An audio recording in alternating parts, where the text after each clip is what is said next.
Hello ladies and gentlemen, and welcome to the 7th and last day of the TYPO3 Online Days 2021. During the past 6 days we had amazing speakers, awesome questions and of course brilliant topics. We would like to take this moment to thank everybody involved, the entire team behind and in front of the scenes, and of course all the speakers. In fact, we had so many submissions that we could not fit all sessions into the tight schedule of the event days. So we have 2 sessions recorded by our sponsors, Intercode and TYPO3. The videos of these sessions can be accessed on the official TYPO3 YouTube channel after the Online Days 2021. Speaking of sponsors, our greatest appreciation of course goes out to all the generous sponsors without whom events like the TYPO3 Online Days would not be possible. So let me go ahead and read them from a list.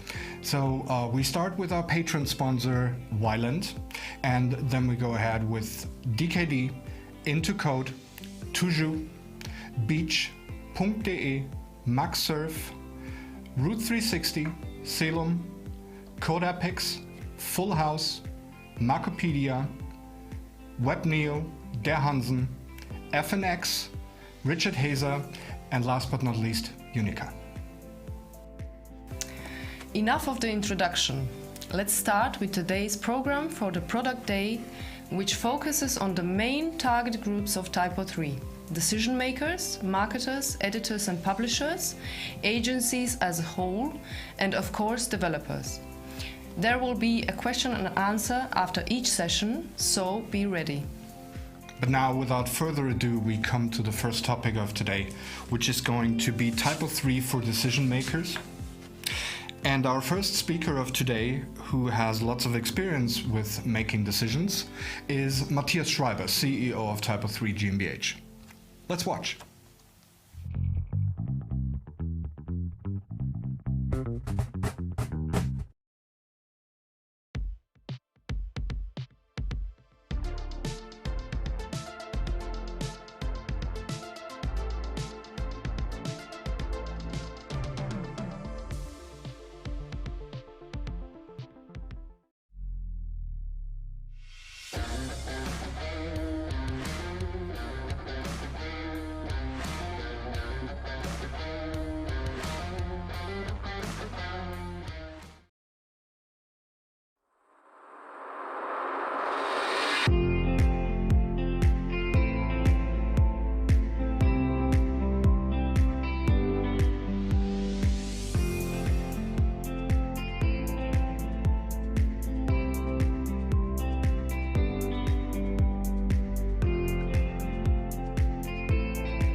So, hello everyone, and welcome to the final edition of 2021's TYPO3 Online Days. So, today we're going to talk about TYPO3 for decision making. So, brief introduction to myself. I'm Matthias. I'm the CEO of the TYPO3 company. I have a history of roughly 20 years in open source software. I'm a husband and a dog dad, and the people in my band say I qualify as the world's okayest guitarist, but enough about me. So let's start out with some facts about TYPO3 that some people tend to forget from time to time, even me. So the core mission of TYPO3 is, is to enable people to deliver content-rich digital experiences on any device, any channel, in any language. So that's a huge task. But if we want to take a look at some more numbers, TYPO3 is very mature. So it's been founded in 1998 in Denmark by Kasper Skarhøj. It's a community product with hundreds of contributors. We have 250,000 plus installations worldwide right now. We have almost 1,000 members in the TYPO3 Association, which is the entity that backs the entire project. So if you're not a member up until now, now's a good time to sign up. And at this, basically right now we have a bit more than 400 professionals listed from over 30 countries on the website. And which something that's not very usual right now is that we are 100% open source under the GNU Public License v2. So just to illustrate who trusts in TYPO3, we collected a couple companies from around the world that built their infrastructure on TYPO3 to communicate to their audiences. We also have created a list of governments in higher education that trusts in TYPO3. So, important question, how to choose a CMS. And this is always a tricky one because there's no one answer fits all approach to this. So, if you start figuring out what kind of CMS to use, the main question should be how many features do I need? What features do I need? Next important question is it marketing ready? If you want to market properly to your audience, your CMS should be marketing ready, of course. Then security and reliability is something that's also vitally important to think about. Then the next important question is, does my system grow with my demands over time? If you think about it, we've been around for more than 20 years now, and the web has changed dramatically over time, and TYPO3 is still capable of handling all these things. And then, of course, you want to stay predictable and cost-effective with the system as a whole, which means don't spend money on things you don't need. So the first thing to consider is when choosing a CMS, it should be feature-rich, but not necessarily overpowered, which means, of course, a lot of features are nice and all, but if the CMS is bloated with a lot of functionality you don't need, and it will actually distract you from your daily work, that's a tricky one. So look out for something that's feature-rich but doesn't overwhelm your users. The next thing, of course, pick something that's ready for marketing, especially something that can make you start fast, so you get results quick, and then grow with your demands over time. Of course, also very important, it should be both open but also flexible, which means it shouldn't tell you which tools you have to like, but you should be able to use the tooling you like because that's most likely what you're used to.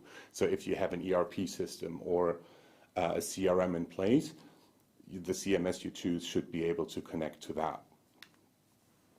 Moving on, in terms of security, reliability, and support, this is basically a no-brainer most of the time, but it's at least something worth considering. So you should take a close look whether the product can help you, that you stay focused on your business. And then in the end, of course, again, predictability and cost efficiency. You should be able to spend the money on your project into something that creates value, right? So no licenses or other things that don't create immediate value for you.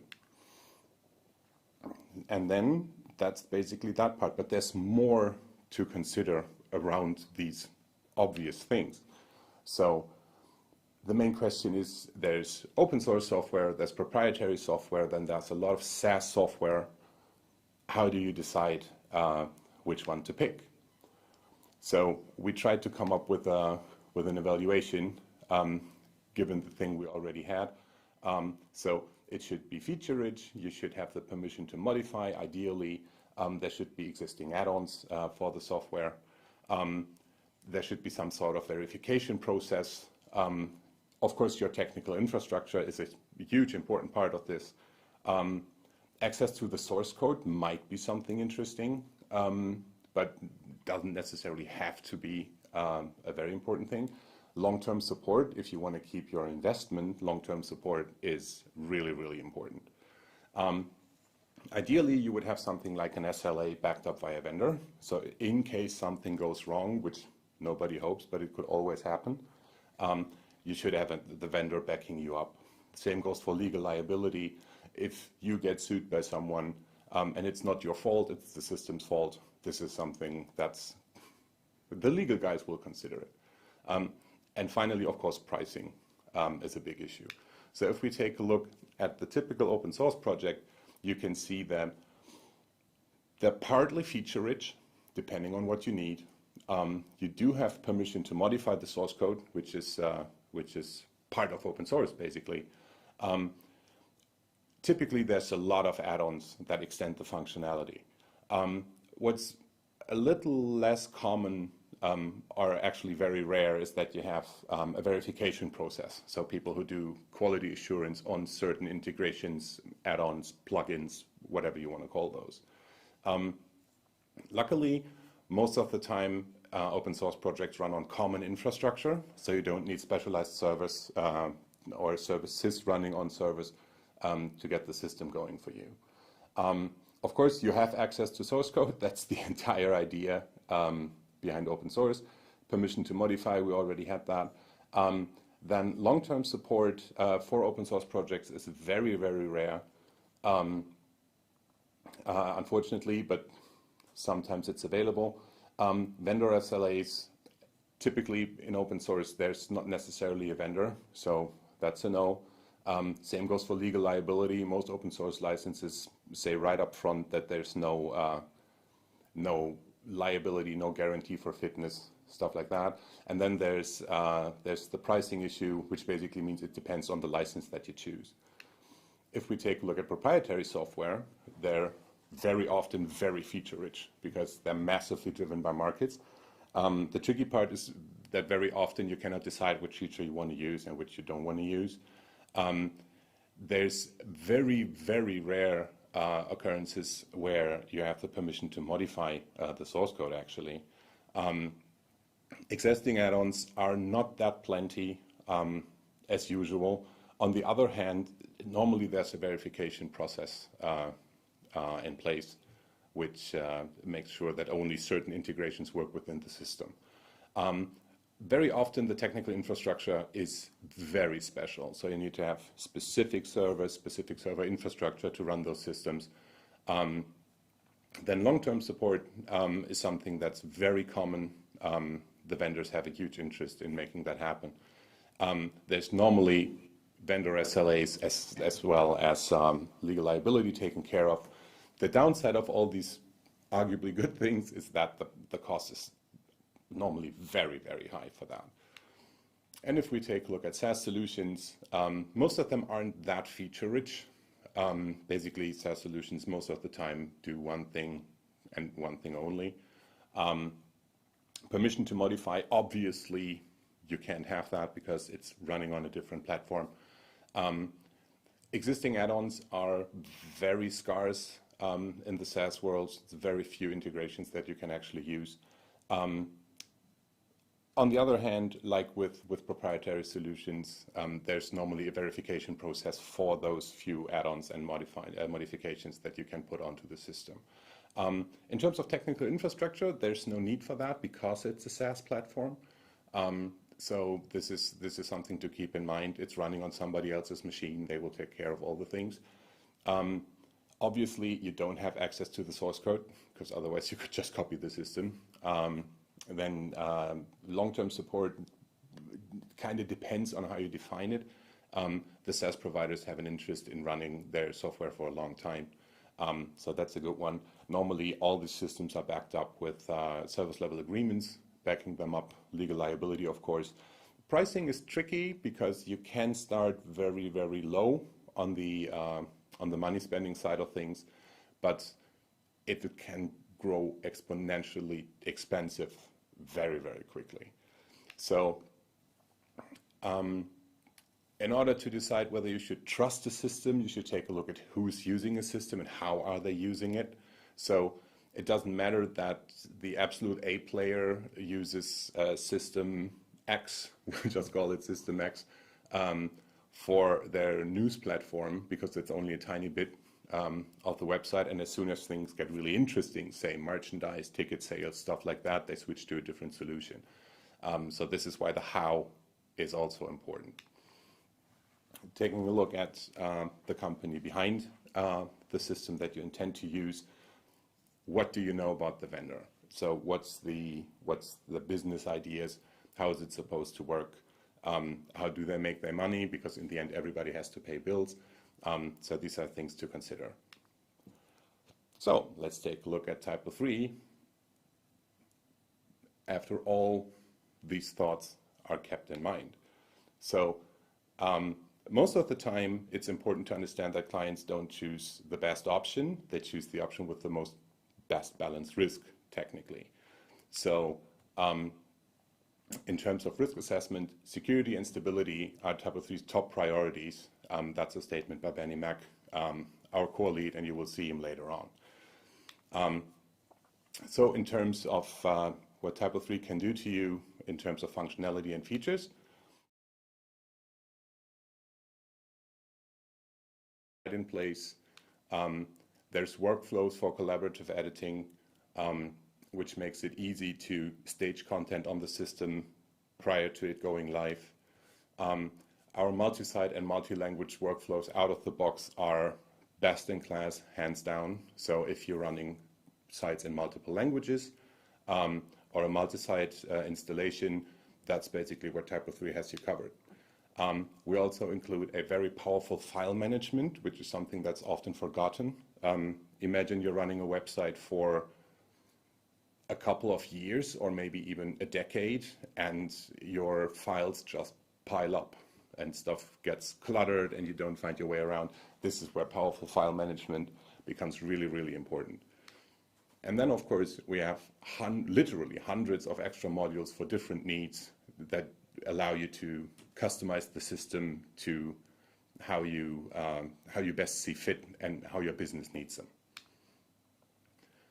In terms of marketing readiness, this is definitely important. As a marketer, you can work independently because IT managers trust in TYPO3. That's because of our security team and our track record of being high-level security within the system. Then you have a very feature-rich and powerful brand experience that you can create with the functionality that's available out of the box. So TYPO3 has you covered in that regard. As we mentioned earlier, you have the multi-site management, which you can use for campaigning and to come up with microsites for different necessities that you might have in terms of marketing. Microsites are growing extremely important over the last 5 to 10 years.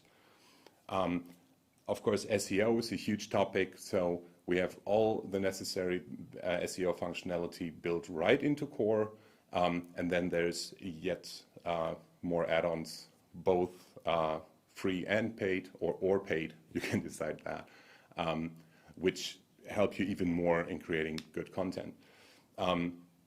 We are still the fastest CMS according to the Google Chrome report, which basically means how fast can your users access your content. Not only how fast it is rendered on the server, but how fast a mobile device will show it. And this is extremely important. So technically, we're delivering best-of-breed digital experience right out of the box without any add-ons whatsoever. So taking a look at openness and flexibility. We have, as I mentioned earlier, literally hundreds of extensions and integrations into the system. Technically, there's a solution for almost any problem. TYPO3 is decoupled by design. Decoupling is a term that came up over the last 5-6 years. But TYPO3 has been built like that since day one, practically. So TYPO3 was able to deliver content in a structured format to an external printing service, for example, or an app forever. It's built right into the system. Then, of course, because it's open source, there's technically no limits to what you can create with this. But on the other hand, it's not only because it's open source, but we also have a very open architecture, so you can use APIs that are within the system that allows you to extend the system dramatically.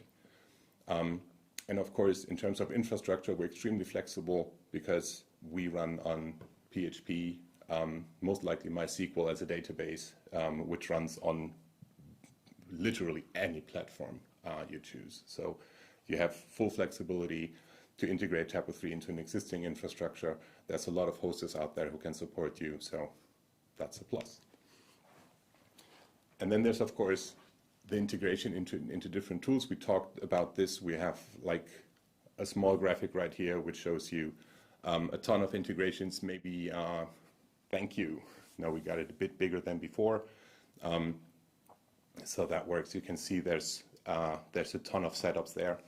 And if we take a look at how TYPO3 can integrate with multiple systems back to back, this is a good example. So what you can see is that you have the TYPO3 install in the center of your entire digital experience. It can run a shop, it can run an intranet, you can run multiple sites across the globe with it. It can connect to your CRM. We just picked Salesforce as an example. You can have your marketing automation where Mautic is a very good open source pick to do that, integrated directly into TYPO3's core. You can run Google Ads from within TYPO3, extended to Elasticsearch. These are just examples, but it gives you an idea what it can actually do. So moving on, in terms of security, reliability, support, we are one of the very few projects that do come with a vendor-based SLA. So you have basically all the pros and upsides of open source without any of the downsides. We have a very, very focused security team. We collaborate with external parties as well. So we pen test TYPO3 on a regular to make sure you get like best-in-class security across the board. Then most of our users are professionals. So they take their customers very, very seriously. During an event, somebody told me, I've seen everything. And most of the time that's true. So I can't think of any challenge yet that hasn't been solved by anyone within the TYPO3 community. So you're in good hands. Also, on top of that, we have a very, very clear roadmap with regular scheduled updates. So you can plan your update strategy accordingly to that. And this goes down even to maintenance releases. So you can plan your maintenance release up to 3 months in advance because you know there will be something to do. And then, of course, we take data privacy laws like GDPR, CCPA very seriously because we think you should be able to own your data. If we move on to predictability, cost efficiency, as with most open source projects, there's no license cost, which means you're not saving money per se, but you have money freed up to put into more important, vital parts of your business. So if you create a website, an app, whatever you have, there's always more you can do, right? It's budget restraints that keep you from that. Drop the license cost from the equation and you have more money to spend on your digital success. With up to 6 years of full support for TYPO3, including ELTS, there's no huge problem running a website for a very long time. And then, of course, because the system is decoupled by default, there's a very, very fast time to market and opens up a lot of possibilities that you have in those regards. And of course, we had that earlier, with the clear release cycles, your investment is safe for time to come. So what we basically have with the TYPO3 project is a kind of different approach that we have right now from most other open source systems.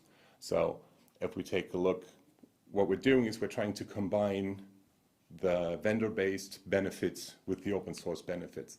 So going back to our original list, we can see, just as a quick repetition, typical open source is partly feature-rich. Yeah, do have permission to modify. There's add-ons, there's verifications, there's a quality assurance process behind integrations sometimes. The technical infrastructure is very common, that all works. We don't need to go through all these things again. But if we take a look at TYPO3, and maybe the people in the editing room could bring that up onto the huge screen for me, thank you. You can see that TYPO3 is very feature-rich, out of the box, and then, of course, there's more add-ons for that. We do have a process for verifying integrations into the system, so you know what you're getting into. The long-term support, we have it, it's 6 years, sometimes even extended to 7 years, depending on the demand in the market. And pricing, it's still a free product. You can download it, you can use the license. The extended support obviously will cost you some money, but that's like a small investment over the full-blown update. So another thing that we did a bit differently is that we have the TYPO3 company, which is in return owned by the TYPO3 Association. And the TYPO3 Association in itself is controlled via the members, and those members are users like you. So you can take direct control over what we're doing, basically, and make sure that everything we do works for the greater good of the product as a whole. So some more numbers that we have. So we have over 100,000 companies trusting TYPO3 with their digital demands. We have more than 1,000 agencies across the globe who trust TYPO3 to bring the best-in-breed results to their clients. We are technically the market leader in mid-size and enterprise projects. To give you some numbers to back that up, 50% of the soccer clubs in first and second league in Germany actually use TYPO3 to run their systems. A quarter of all cities and municipalities in Germany use TYPO3 as their system. More than half of all universities and higher education use TYPO3 to run their operations. They have complex problems, we solve complex problems. And about half of Germany's hospital networks use TYPO3 to run their infrastructure. And then the strongest market, obviously, is the DACH region, and then it spreads out from there to the Netherlands, Spain, France, Poland, Romania. And we see massive growth in Central Africa, Rwanda specifically, who decided to put their entire digital infrastructure on TYPO3. So this is pretty decent. In terms of professional services that we offer, we do have TYPO3's ELTS support, which is an extra year of support that you have for, not an extra year, but 3 up to 4 extra years of support for the entire project. You can simply run it. You get security updates, browser compatibility updates. We have enterprise level, service level agreements that you can use to back your entire project. So if there's something going wrong, you can call us up. We have engineers who can help you solve those problems. We do project reviews, so we will take a look at your project and see whether you applied best practices properly, whether the project is fit for market. Then we have a certification program for editors, integrators, developers, and consultants. So if you're looking for a proper agency, watch out for those certifications. And if you still have things you're looking for, the professional service listing over at typo3.com will make sure that you should find anything you should need. And if even in the slightest chance you don't find what you need, simply give us a call. We're here for you. So in those regards, I hope there's questions on the Slack channel. No, it's on Discord. And my questioning person is coming in from down here. Oh. Hello, Matthias. How are you doing? It's good. You should get up. It's bad for your back. I'm getting a bit old. Nice to see you again. It's a long time we've been on video together, right? Yeah, years. Years, yes. I'm so sorry. So we had some questions from Jay Trivedi. He basically is seeking to. He's currently, if I understand correctly, a WordPress developer, and is looking into TYPO3 and ask where he can start. But our chat is actually so helpful that he already get covered. Damn. Yeah, so that he get referred to the newly relaunched Docs website or documentation team provided. Yeah. So this is one of the issues we have in the TYPO3 community, is that everybody tries to help out everyone. So yes. Thanks, Chad, for having my back here. You're being awesome. So that means we still have some time and we can talk a bit. Awesome. So I've watched closely what you told us, and I'm very interested about this whole conversation about the proprietary proprietary SaaS solution stuff. Yeah. And I'm always getting overwhelmed if I need to find information about this, because also the pricings and all the kind of stuff, that's not really clear to me. Even when this understands, when this, I don't mean understand. Let me try and get back to the slide so that the audience knows what we're talking about. Yeah, oh, there we're currently not showing the slides, so go. But the people from the editing room could bring up the slides. Yeah. In tall. Yeah. So that So you can. that doesn't work. You have to move. Oh. That's better. That's better. So Now we can do the no. stuff. Okay, cool. So let me see. You need to move. Where do I need to move? I need Yeah. to move here. So now we can. I stay here. Off camera. So if we put it directly, so the pricing for proprietary systems is usually high, as you mentioned. That's true. But if I look up how they are priced, I usually don't find information without. I always need to talk to someone, and I can't just try the system. I need to arrange stuff. So technically, what they're doing, and I kind of get that, is like they're sending the car salesman to you, Yes. Okay. and that person is trained to sell you stuff. And normally it takes quite a while to figure out what the proper pricing is, and because it's a rather expensive field, what you would have salespeople who are able to negotiate massive discounts.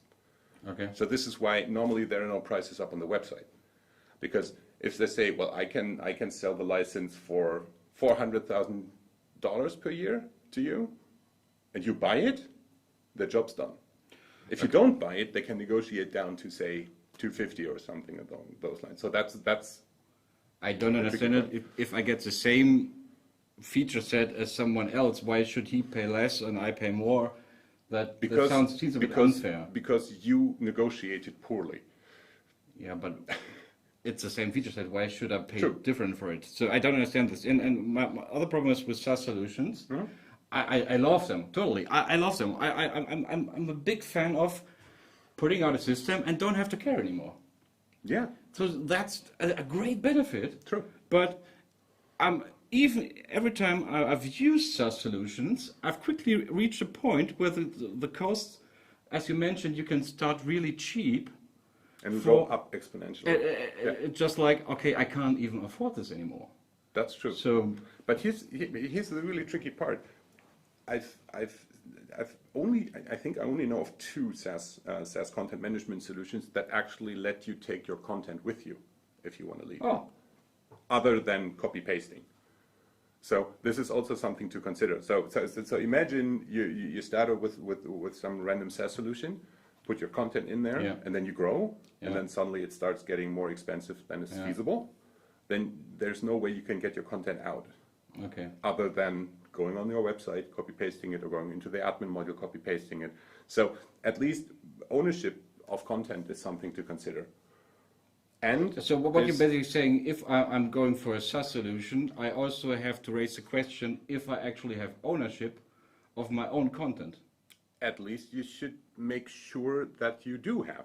I recommend it. Okay, so even if you decide for a SaaS solution, the first thing you need to take care of is to ensure that in the case of cases, you are able to export your data. I would recommend that. I mean, maybe people are fine with copy pasting the stuff out of the website, and you know, like that's okay. It's an okay approach.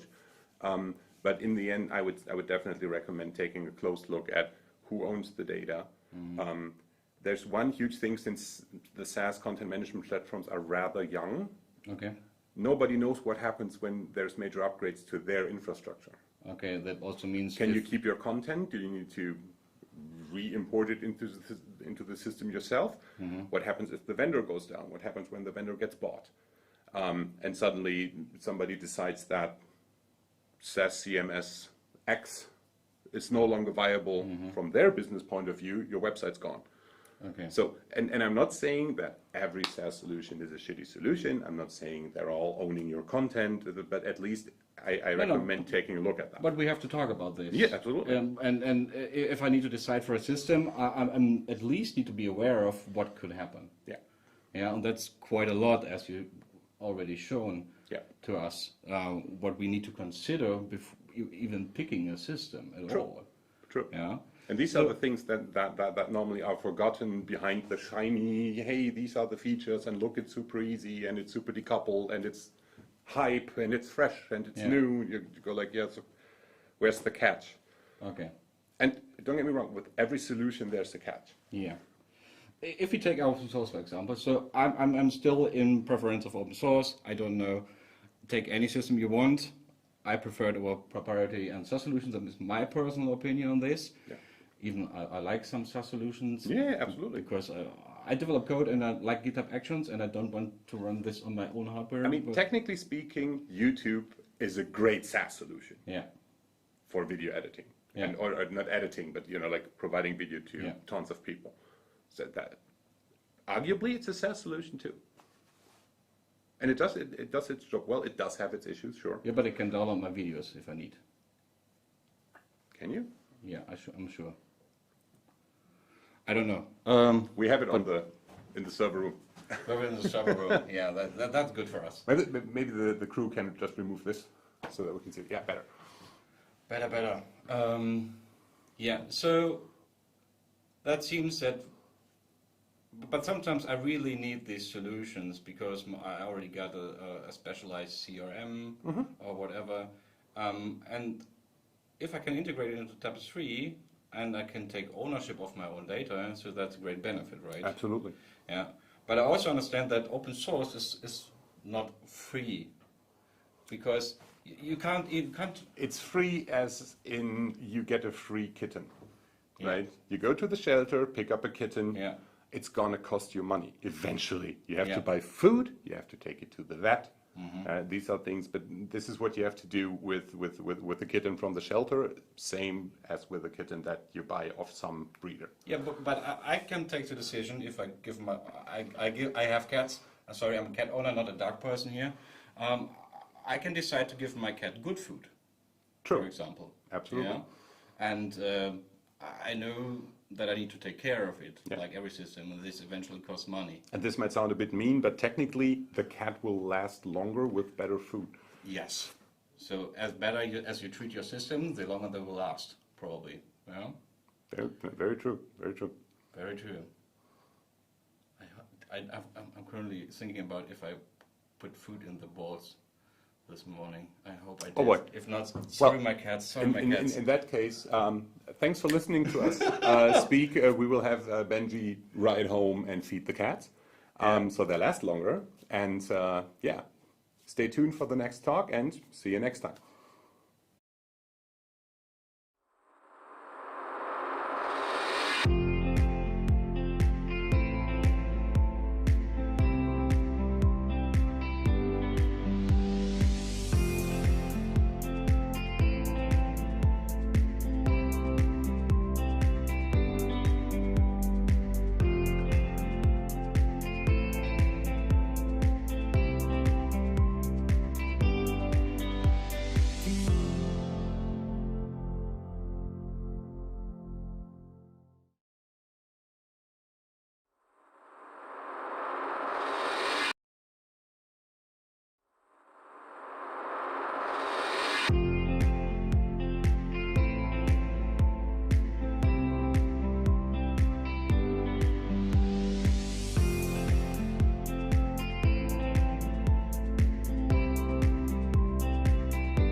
Thanks, Matthias.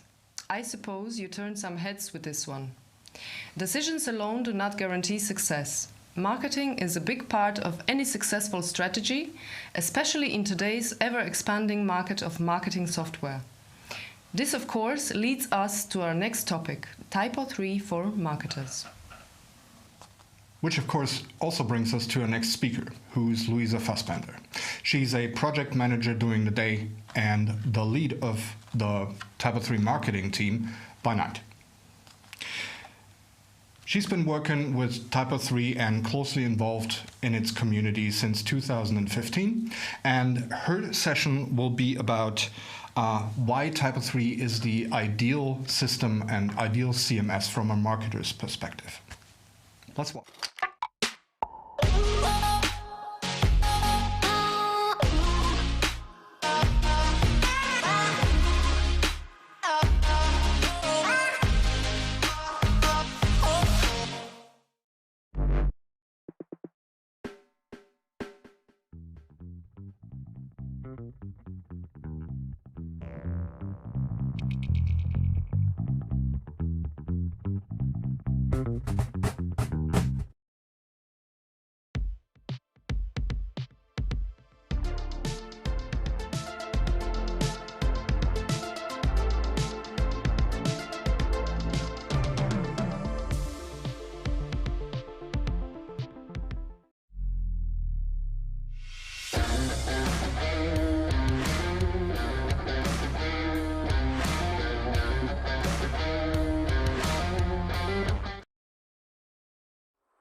Okay, so welcome to the TYPO3 Product Day. After Matthias gave us a quick overview over why TYPO3 is the right CMS for decision makers, I'm going to take over and tell you why TYPO3 is the right tool for marketing and why marketers should rely on TYPO3 as their central CMS. To start out, I would like to introduce myself really quickly for those of you who do not know me. My name is Luisa Fassbender. I am 25 years old. I'm a project manager at Marketing Factory Consulting GmbH in Düsseldorf. Additionally, I'm currently enrolled in a master's program for marketing and communication, and if that weren't enough, I'm also the marketing team lead for TYPO3. If you would like to get in contact with me, please go ahead and add me on Twitter for luisasophie_XOXO, add me on LinkedIn or Xing, or just ping me on TYPO3 Slack with my handle luisasophie. So, I would like to start out my talk today by introducing you the MarTech graphic, this beautiful little picture you can see in the background right here. This graphic shows all the marketing tech solutions that are being released every single year, and you already might have spotted some familiar names on there. This gets released every single year, and since 2011 it has grown quite immensely. To be exact, in the last 10 years, this number has grown by over 5,000%. So in 2011, the first marketing tech solution was released. We had 150 solutions back then, and this number has risen to more than 8,000 solutions in just 10 years. And as you can see on the graphic, from 2019 to 2020 alone, this pool grew by another 14%.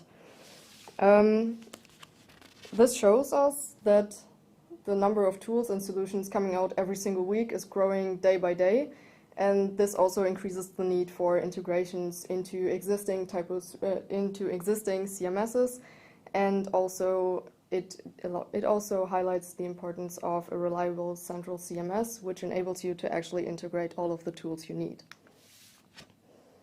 So, to cut back, in the rapidly growing market of tools and solutions, with new tools coming out almost every other week, companies are facing quite a few challenges, especially marketers. So in the next chapter, I would like to go on and talk about current marketing challenges For example, changes to the product distribution, new sales funnels, and overall just more competition. Let's start out with the first one I brought with me. It's direct-to-consumer marketing, so D2C marketing. That's a pretty newish trend, which means intermediaries within the product distribution channel are getting cut out to enable direct-to-consumer marketing. By changing to direct-to-consumer marketing, companies are facing an entirely new world of possibilities, but also a lot of new challenges.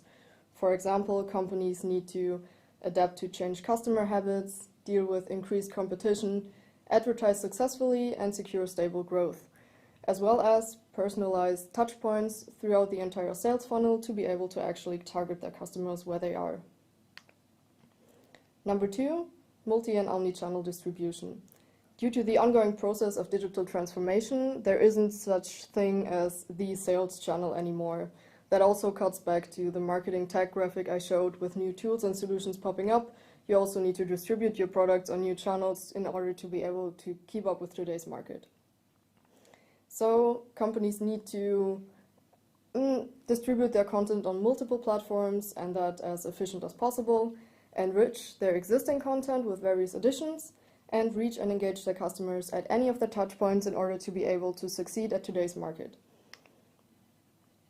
Lastly, I brought with me is the topic of market saturation and the need to stand out. Most marketers have seen their digital channels becoming more saturated and competitive as so many businesses seek to establish a presence online. So one of the biggest marketing challenges marketers face right now is coming up with creative ways to differentiate their communication from all of the other competitors. Let's come to today's topic, which I want to present. How can you make your company stand out in an almost saturated market? By creating rich digital experiences, ideally with TYPO3 because it comes with feature richness out of the box. You will need to produce stellar content for your customers. Especially managing large volumes of content and digital assets can be pretty difficult without the right tools and workflows. TYPO3 provides a comprehensive content management platform with outstanding workflow support. You can implement and digitize existing workflows into your TYPO3 with the Workspaces extension, for example. You are able to manage large volumes of content with ease, and that can be varying content as well. You can rely on a vast selection of content elements or even create your own ones if you need special ones, and you're able to deliver blazingly fast content to any output and to any device.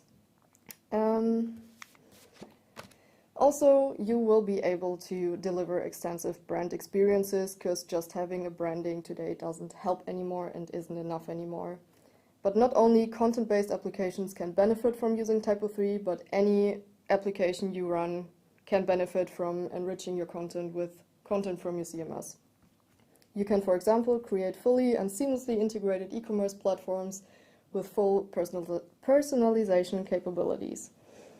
You should market your products, educate your customers, and sell directly on your website. Nurture and maintain customers with immersive, personalized multimedia experiences, and utilize TYPO3's strong CMS features to enhance your existing product information and facilitate sales more efficiently. Next up, you should and you have to launch and scale marketing campaigns instantly. Flexible templates enable marketers to update and reuse past content while launching individual marketing campaigns as easily and inexpensively as possible. You can adapt campaign microsites with pre-built configuration to your latest campaigns, or quickly create new ones like new pages, new contents, or new sites. You can easily access all of your assets from your MRM or DAM solutions, and you can manage campaigns with analytic inclusions, marketing automation tools, or even basically any other third-party providers. So, you should use TYPO3 as your central CMS to manage all of your content within TYPO3 and enrich your customers' digital experiences through additional data and tools. Next up, in order to be able to actually reach your audiences, you should optimize your SEO ranking and your performance KPIs.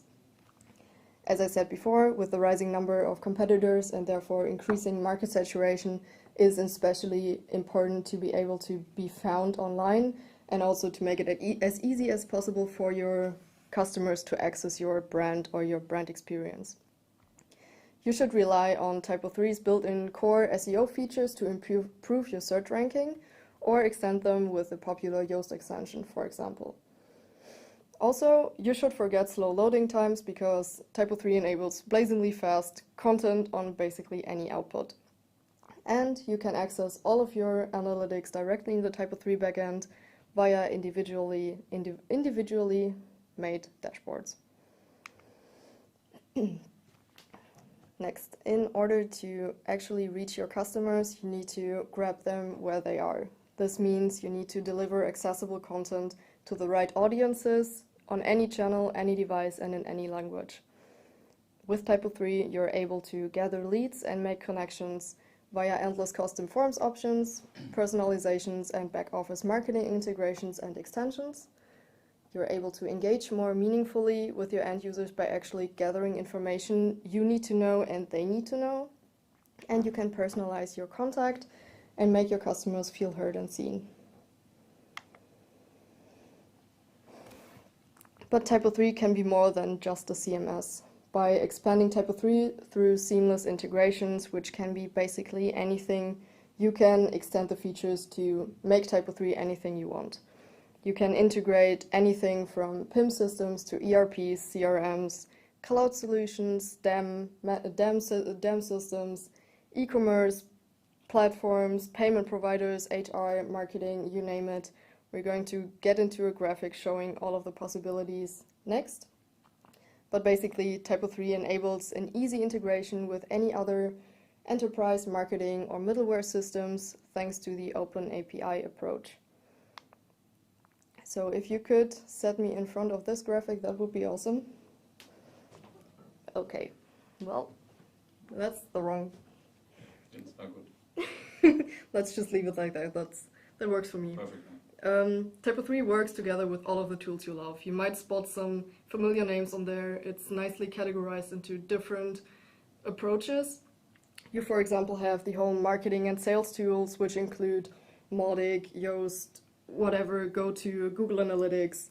You also have shop systems, like example, Shopware, Magento, payment providers such as Adyen, PayOne, or PayPal, and also basically any cloud solutions like AWS or Zabbix. Another topic is data protection. You and your customers' data is safe with us, so safe with TYPO3. TYPO3's data privacy features deliver essential data protection out of the box, and TYPO3 is actually GDPR compliant out of the box. You're, for example, able to implement time-controlled automatic customer data deletion with the TYPO3 scheduler module. You're able to increase backend security with 2FA or multi-factor authentication. With it's out of the box in any version higher than TYPO3 version 11. Or if you run a lower version, you can also integrate them with popular extensions. And you're also able to configure fine-grained user access rights in TYPO3's access management. You can set password hashes and you have an automatic IP address anonymization.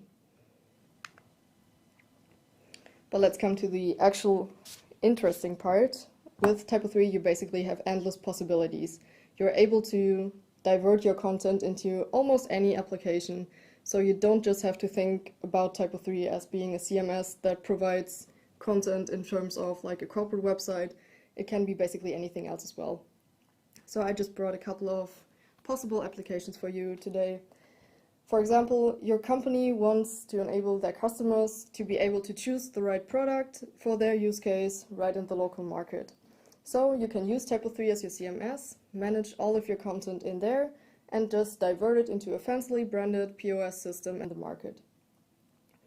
Another idea would be you have field staff that's going to your customers and selling your products, and they are in desperate need of being able to access product information from anywhere.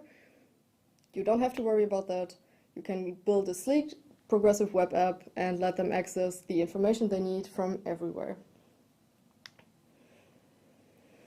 Another point that's also really relevant in today's landscape, just overall, TYPO3 isn't just a CMS for medium-sized businesses. I think that's still that's still something that's in a lot of people's minds. TYPO3 can cater to anything from small businesses who are in need of one-pagers up to multinational, multilingual, multi-site university installations with like more than 10,000 editors, and still be able to cater to your needs. You're able to start as small as you like with TYPO3 and extend your TYPO3 installation as you grow with you. You can add new backend and frontend languages, for example. If you get another subsidiary in another country, you're able to provide them with a separate site even after setting up your initial TYPO3 installation. Additionally, you're also able to integrate new tools and solutions as they come out, which also ties back to the marketing tag graphic we've seen in the beginning. You don't have to worry about you need a certain feature set to start and you can never change that. But why that's important, I'm going to tell you in the next couple of slides. So I would like you to know that you need to choose a CMS that grows with your company and not vice versa. You need something that adapts to your needs and doesn't need you to adapt your needs to theirs. So, if you're looking for a CMS that needs to be integrated in an already set up IT infrastructure, you might have stumbled upon so-called digital experience platforms, or for short, DXPs. I would like to tell you that you don't have to pay for features you don't need, and you shouldn't do that. Why a DXP probably doesn't work for you is the feature set that comes within a DXP is way too extensive for your company's needs. DXPs target big corporations and follow an all-in approach, so you pay for all of the features even when you don't need them. And the second biggest point is there's almost no room for customization. If you choose a DXP, you're set with a certain set of features, and if you want anything else, it's going to cost you a load of money because DXPs are simply not meant for customizations. Another solution you've probably heard multiple times is so-called headless solutions. Headless in this term is an umbrella term which includes both open source and proprietary solutions which are built API first. So circling back to why that doesn't work for you as well either is the out-of-the-box feature set is way too small. Headless solutions are component-based solutions, so you start with a really small set of features and you have to add and integrate anything you would like to have additionally with additional components, obviously. So if you need a pretty easy set of features, you might have to add all of the solutions one by one. And the second one is with headless solutions, you don't get a front end presenting your content. As the name suggests, headless solutions come headless, so without a front end, and they require you to build your own front end before being able to see any output. What you should do instead is choose a mixture of growth, scalability, and sturdiness. TYPO3 is focused on supporting growing organizations, as I've said before, and catering to a variety of different needs. For simple installations, an out-of-the-box feature set which comes with a simple TYPO3 installation is probably enough for you to start out with your business. For more sophisticated installations, TYPO3 offers the possibility to extend them in any way you want. TYPO3 is a really feature-rich CMS, which gives you more possibilities out of the box than headless solutions, but far less out-of-the-box features than a DXP would give you. A simple, clean TYPO3 installation isn't overwhelming and can be made as simple as you need it to be with restrictive user rights and restrictive user accesses. And when expanding your CMS functionalities, you invest in features and improvements and not subscriptions or licenses. TYPO3 is flexible enough to adapt to change while still being robust enough to persist. If you're still indecisive, I would like to do a little self-promotion here. In 2021, the TYPO3 marketing team took a detailed look at TYPO3's most popular competitors and gathered all of the information in the TYPO3 comparison cards. You can go ahead and check them out on typo3.org and see for yourself. In the comparison cards, we didn't only talk about DXPs and headless solutions, but also compared just a lot of competitors such as Joomla, WordPress, or Drupal, and we were just making a sales-based approach on helping you decide which CMS actually fits your needs. So, to finish up today's presentation from my part, why should you use TYPO3 for your CMS? First of all, you have reliable release cycles and you get official support. As you can see right here, you've probably seen this roadmap 1,000 times before. TYPO3 provides reliable release cycles and new major releases every 18 months. So you can actually plan ahead and you can be safe and secure that this version will be coming out in 18 months whatsoever. Additionally, you get free support from the official site in terms of security and maintenance updates for 3 years, and you also have the possibility to book an additional extended support for up to another 3 years from TYPO3 GmbH. The second part is you get a professional, vibrant community and a commercial ecosystem. With TYPO3, you get the best of both worlds. You have this vibrant community of enthusiasts, which are industry professionals, and a commercial ecosystem behind everything. You have full transparency. TYPO3's source code is publicly available and can be seen. Everyone can inspect it and see for themselves if they would like to, and it gets reviewed by a lot of people, so nothing sketchy goes into the code unnoticed. It's free of license costs. You don't need to pay for any subscriptions. TYPO3 is licensed under the GNU General Public License and doesn't cost you anything to just download and try it out for yourself. You have official support available. If you need more time to upgrade, no problem, go ahead, buy an additional subscription from TYPO3 GmbH for another up to 3 years. And you even have additional services besides just basic support. If you need a third party's opinion on something, you can get independent, objective project reviews by professionals that are available at TYPO3 GmbH. And another thing that's also really important from my point of view is you're actually able to get in touch with the community and with the product itself. You are able to meet the community at barcamps, TYPO3 events, or just connect via Slack and see who's actually behind everything. So let's recap. Why do I think TYPO3 is the ideal CMS for marketing, and why do I think you should set on it? It's easily and comfortably expandable with extensions and integrations. TYPO3 is meant to be extended, it has open APIs, and it lets you form your TYPO3 into whatever you would like it to be. You are investing in features and improvements to the actual system instead to any subscriptions or licenses. You can minimize repetitive work through content reusability. You can have a decoupled architecture which enables almost any use case. TYPO3 grows alongside your company. It provides future-proofness and reliability, and that's basically just whatever I could fit on that slide.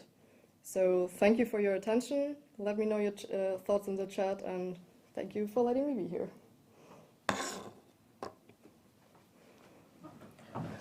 Hello, Louisa. How are you doing? I'm doing fine. That's awesome. So we just learned a lot about what Matthias already mentioned. You did go a bit more deeper into the topics already. And we learned a lot about how marketers can benefit from TYPO3. And I think we can use the time to talk a bit more about it. Sure. One topic that is really important for me as a marketer also, because people say that I need to have it, is headless. You said I shouldn't be headless. Does that mean TYPO3 cannot be headless? No, I said you shouldn't act headless when choosing your right CMS. TYPO3 actually comes with a headless solution. I think there's an extension or at least a solution for making TYPO3 headless. Yeah. But out of the box, TYPO3's backend and frontend are decoupled. So basically it is headless, but it comes with a frontend, if that makes sense. Okay, if I need to recap it now, that means TYPO3 has no default frontend. So I can choose the frontend on my own. That means if I need a JSON frontend, for example, or I just want to print out a website, or I don't know, maybe Whatever I get the you would idea like. to do a print magazine out of TYPO3. I would be able to do this. You can divert TYPO3's content into almost any any channel. If it needs to be like a print solution, it can be a print solution. It can go directly to your printer or your printing company, and yeah, it.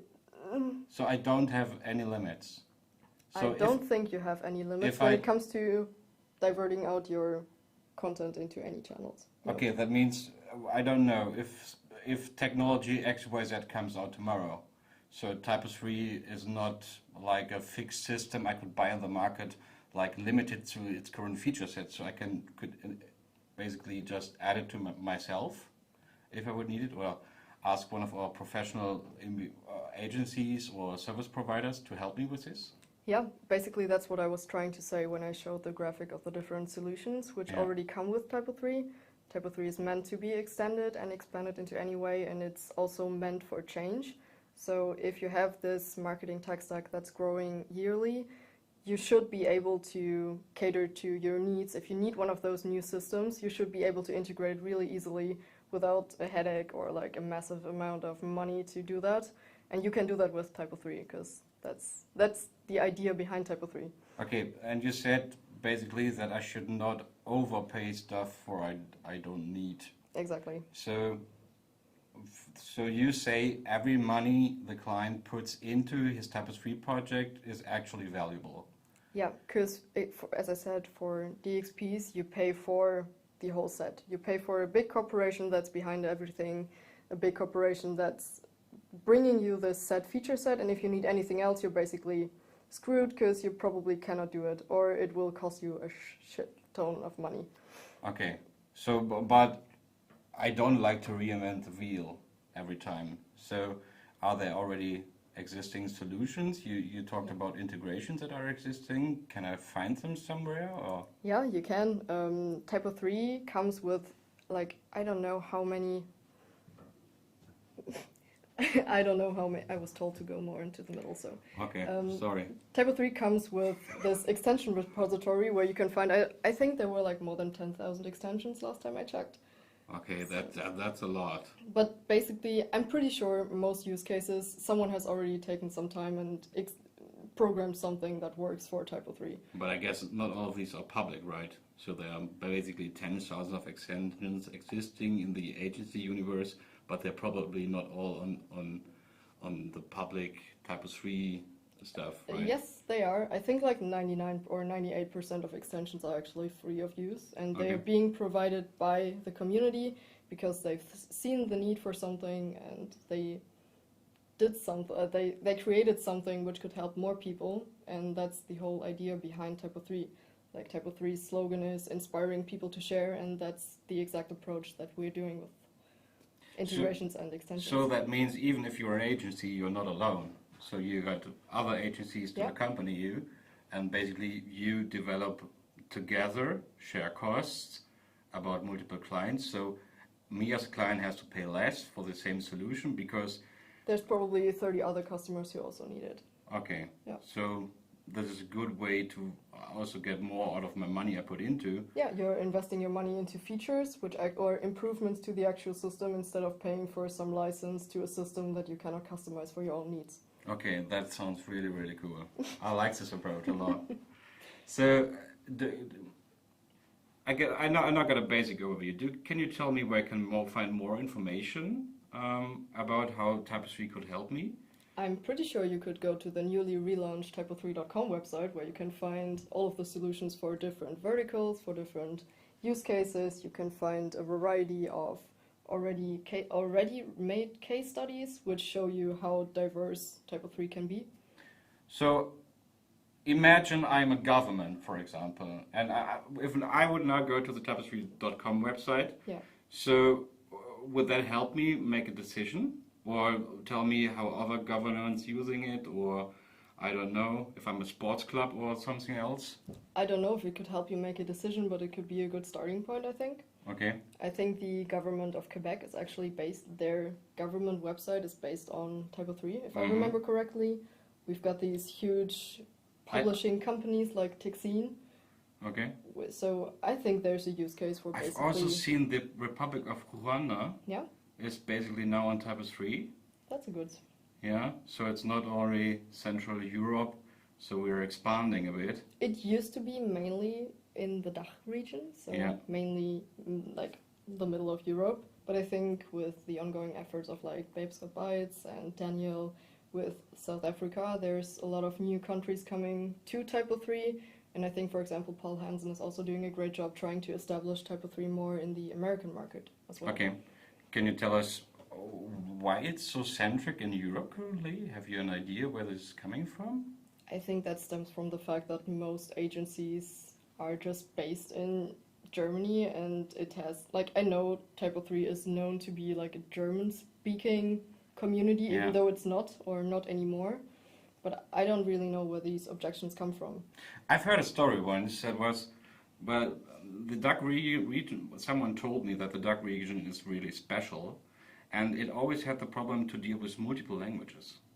So Yeah. this is something like other open source content management systems are not, well, you can extend them, but they're not built to serve like multilingual websites, for example. Yeah, you can probably do like a multilingual website-ish thing with WordPress as well. I know you can do multilingual websites with WordPress, but it's not built to be that way. Okay, because what I heard, stories told in the wild while having beers or something else, is like that the TYPO3 actually was built for this case. So it's built in the fundamentals of the system is this multilingual support. Yeah, that's one Because- of TYPO3's biggest features that's because being advertised everywhere. Because it's multi-site coming from everything. Denmark originally, if I'm not mistakenly now, please correct me. And they need to provide also Swedish versions and German versions because they are so small, the companies based there, that they basically needed it. Like now 20 years ago. So that's what I heard. Yeah, well, 20 years ago, I couldn't tell you because I was probably like this big. But, but basically, what you, I think I'm what not you- judging.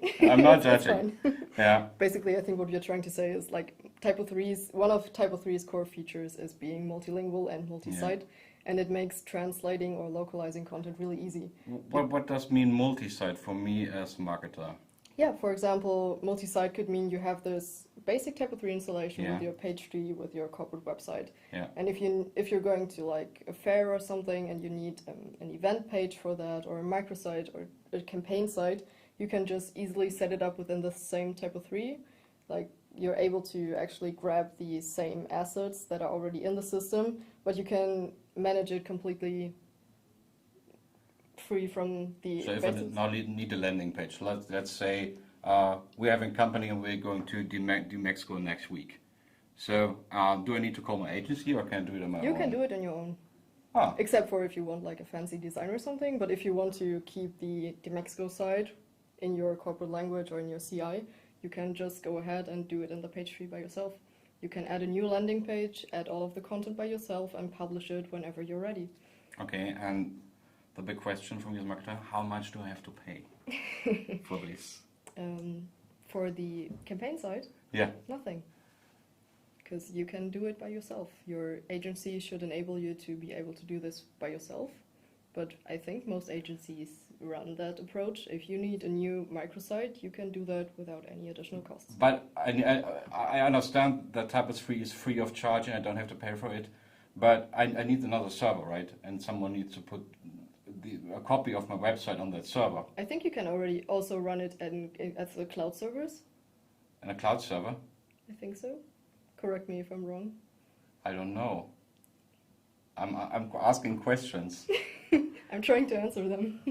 Okay, I guess what I wanted to point out, I know the answer, sorry, I was just kidding. So what I wanted to point out is that you don't need a separate server, you can run it on the same machine. So yeah. you don't need to copy the code, Sorry, I you can misunderstood. do it in the same instance. Yeah. Yeah.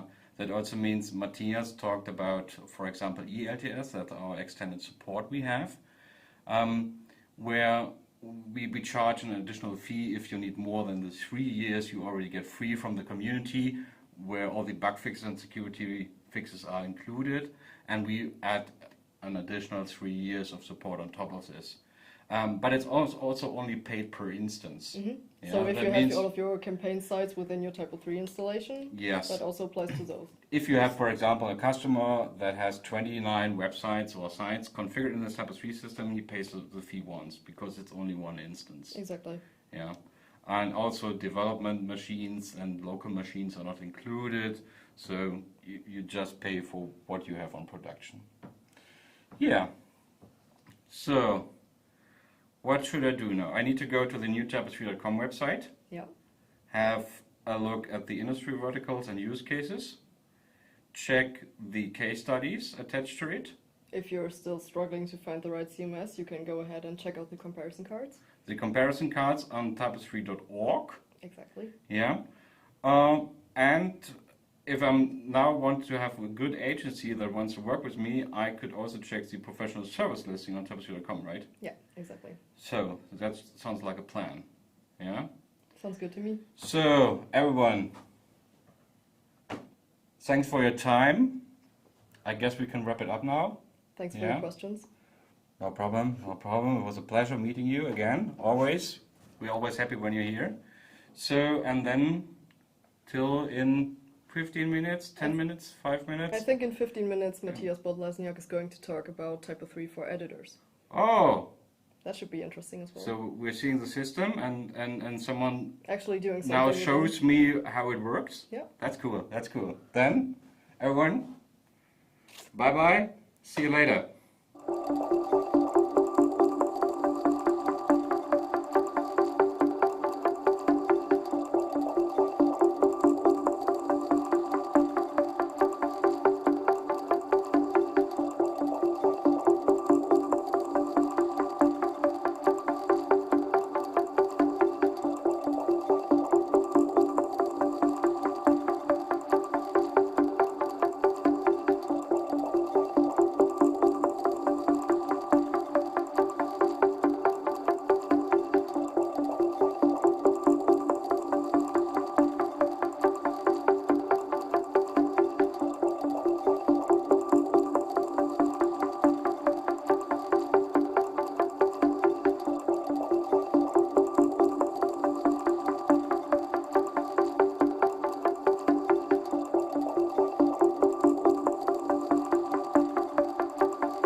Thanks, Luisa, for your insights about the marketing perspective. While marketing is of course an important cornerstone, making sure that editors are actively supported by a high-quality CMS. Yes, of course, and this is why we have Matthias Bolt-Lesniak from Oslo, who's going to give us some insights about the tools and the active support that TYPO3 CMS gives editors in their day-to-day work.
So I'm really glad to see you all have joined these online days, and what an amazing set of presentations there has been, and I know there are some really cool things coming, and you should hang on until the very last one, because then you're going to hear more about TYPO3 version 12. Well, now though, we're going to talk about me, and I'm called Matthias Bolt-Lesniak.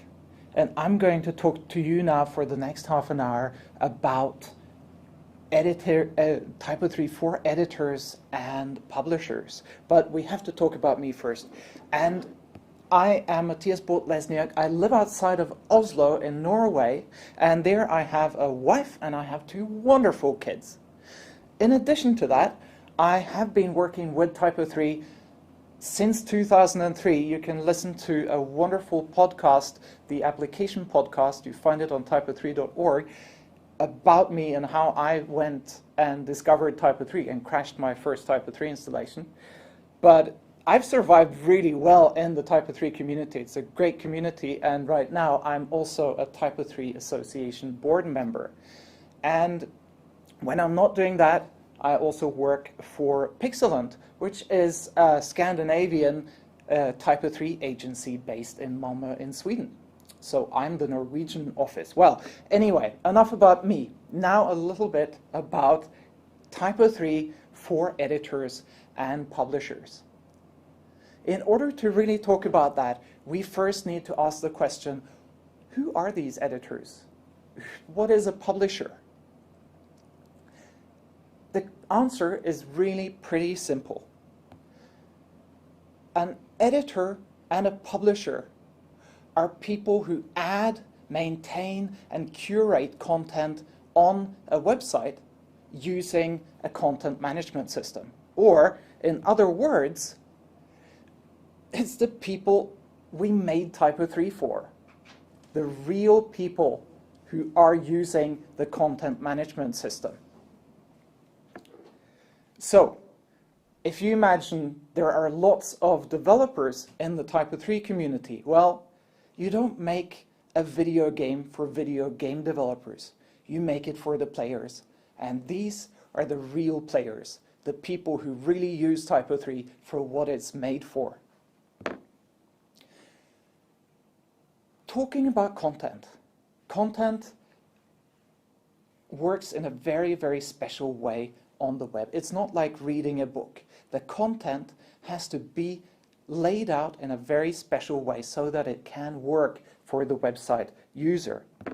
And the way that you deal with that is that you have to lay out the content from overview to detail. So if we look here at a normal small website structure, you start at the top with the home page, which is supposed to tell everything about everything on the website, but just very, very, very briefly. Then you might have an About Us page, which tells about the company, for example, but also an overview of the company. It doesn't go into details. You might have a sub-page that has more information about the history, and if you really, really, really are into writing content, you might have a page about that particular day in 1968 when something really amazing happened at your company. But that's how you structure the information. You structure it from a general overview and down into detail. So that's also what you do when you write a text. You have a title which is supposed to say everything, then you have a short text at the top that is a synopsis of what you're going to say in the rest of the text, and then you use subheaders and describe the different points in the text further down. And TYPO3 is really amazing in the way that it's built up around this amazing essential focus on structure. To have good website communication, you have to have good structure. And TYPO3 can really help you as an editor in solving structure in TYPO3.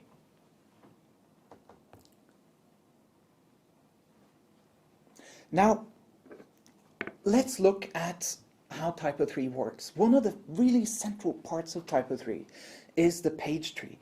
And when I want to create a page in TYPO3, I just drag it in, and the page appears in the tree. This is how I build my content structure in TYPO3. So the structure I want to work with my content, I can see all the time in the page tree in TYPO3. But being a website editor or publisher, I also want this structure to be used by my users. And one of the really cool things I find with TYPO3 is, and let's look at this, if I have a website like this one, a good example website, if we replay that creation of these base pages on the website, it's actually so that when I create the first page, that is also the first page in my main navigation. So when I build a structure in the TYPO3 backend where I edit content, I also build a navigation structure for my website's users. That means I help my users by making my own way of working good and well structured.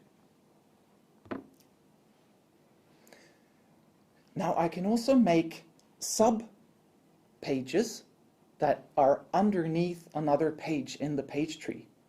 So these are the pages that are more detailed. And when I create those, like here in the About Us section, those pages will also become a part of my menu structure. So let's have a little look at how this now appears on my website. When I go in the navigation and I click on About Us, I see all of these pages that I've created. So the content that is visible for me when I edit is the same content and the same structure that the users see. So extremely good for me. Basically, TYPO3 is built around this structure, but it has one more layer of structure that is even more useful and in ways you have maybe not thought about. That is content elements, or content blocks as it's called in many other CMSs. But TYPO3 has a very specific approach to that that is much stronger and I find much better than many other places. So when I want to create a content element in TYPO3, I can click on the page where I want to add it and then click on the plus sign to add a content element. Here I'm going to add a regular text element. I have a header field where I can write a heading and then I can write in a text. And what we do when we work with content in TYPO3 is that we try to keep our content sections in separate content elements. I'm going to show you a few things later on that really demonstrate how separating your content into different content elements will make your website structure a lot better and give you some other benefits in addition. So I'm going to add 3 content elements to this page now, and this is the last one.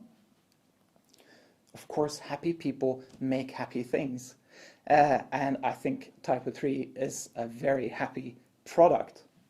So now I've made 3 content elements, and when I look at those rendered on the page, it looks like this. So the first content element with the first heading comes at the top, and then you see the other ones further down. So the structure is mirrored in the front end.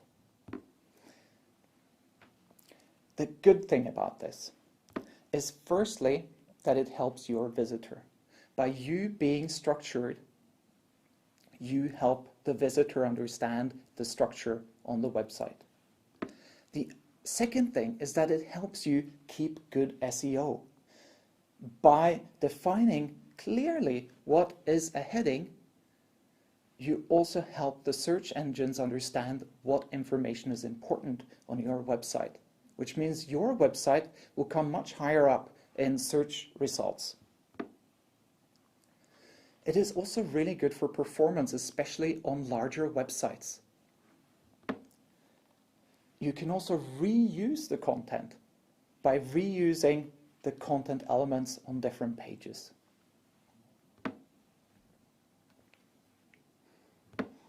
Now,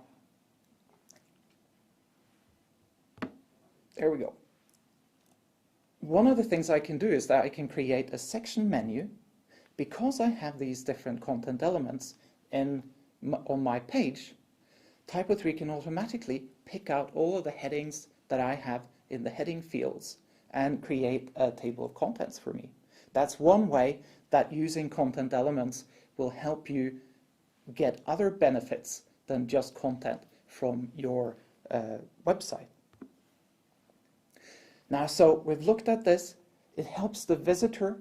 It's good SEO. It optimizes performance, and you can reuse the content. But an even greater thing is that this way of dealing with content, putting what is a header in a header field and putting the body text in a body text field, making that structure really clear means it's also possible to adapt the editing interface to the skills that you have.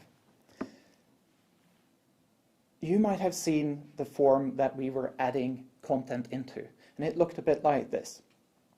You have a clear header field, you can choose a header type, and then you have a body text field. But as you grow and become a more advanced editor, you might have more choices that you want to have in a form.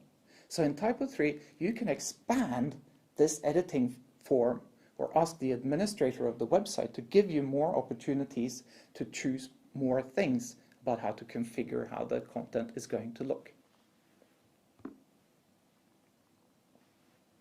Here's another benefit in separating the content into these different fields. You can also view all of your content as a list. As you see here, you can go in and you can select which fields you want to show in this list. For example, here we can search for the header type field. And when we select that and click on update, we can see all of the different heading types that the different content elements have. In addition to that, we can click on it and we can select different content elements that we want to do things with. Now I'm going to select all 3 content elements, and I can click on this edit button at the top to edit all of the content elements at the same time. So here are all of the 3 content elements, all of the forms just placed underneath each other in a list. That might be a lot of fields, and I actually find that there's an even better way to use this.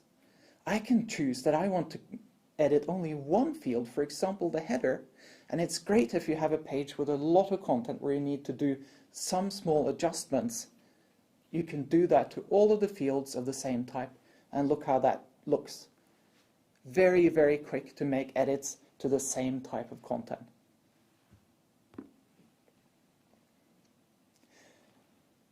When you work with content in TYPO3, because you have these opportunities to make your content into smaller pieces, it means that reorganizing and moving around on the content becomes a lot easier.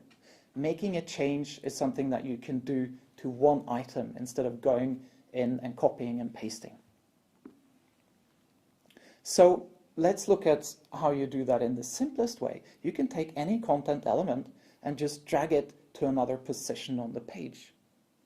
That's how easy it is to move around. If some things become more important, for example, you can just drag and drop it to a position higher up on the page. You can do the same thing with pages. You can drag and drop pages around in the page tree. It's just like that. You click and you drag, but hey, what's going on there? Now I'm moving the employees page out of the About Us and into the main pages of my structure. If you've used a content management system before, you probably know that what happens then usually is that you change the URL, the address to the page from, /aboutus/employees to just employees. And doesn't that mean that all of the links that were from other websites and to that page don't work anymore? Well, here's another great thing about how TYPO3 helps you by knowing about how you work with structure. TYPO3 will update all the links on all of the pages automatically when you make a change. It will also set up redirects so that visitors who come from websites and other places where the link needs to be updated, it will send you to the right page anyhow. And that means with TYPO3 you basically don't get these irritating page not found errors. So you don't have to think about linking when you work with content, because TYPO3 will take care of that for you. So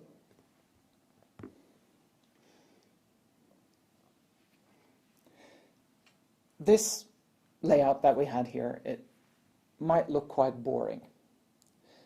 It's just headings and text. But also working with more advanced designs on a web page is pretty easy with TYPO3. This is the home page of our website, a demo website that you can read more about on t3kit.com. You can add any type of content element. Your designers and your developers can create the content elements that you need to have on your page and give you the flexibility to use them in the way that's best for you and your knowledge of the content management system. And you can have any type of content elements, and all of those you can see in the back end as elements, and they're rendered in the way that you want in the front end. There are millions of possibilities. Fantasy is basically the limit here. Now, even for simple editors, it's very easy to change the layout on a web page. You can edit the page, and here we have a wide array in this installation of different layouts that you can put your content into. Basically, we're talking about columns, sometimes a menu, sometimes a heading, a picture, something like that that you can put the content you choose into. Here we've chosen 3 columns. So first a menu, a main column, and then a side column on the right. And that's how it looks when you look at the website. I can take a content element in the main column and I can drag it into the column on the right. And boom, now this content element is in the right column.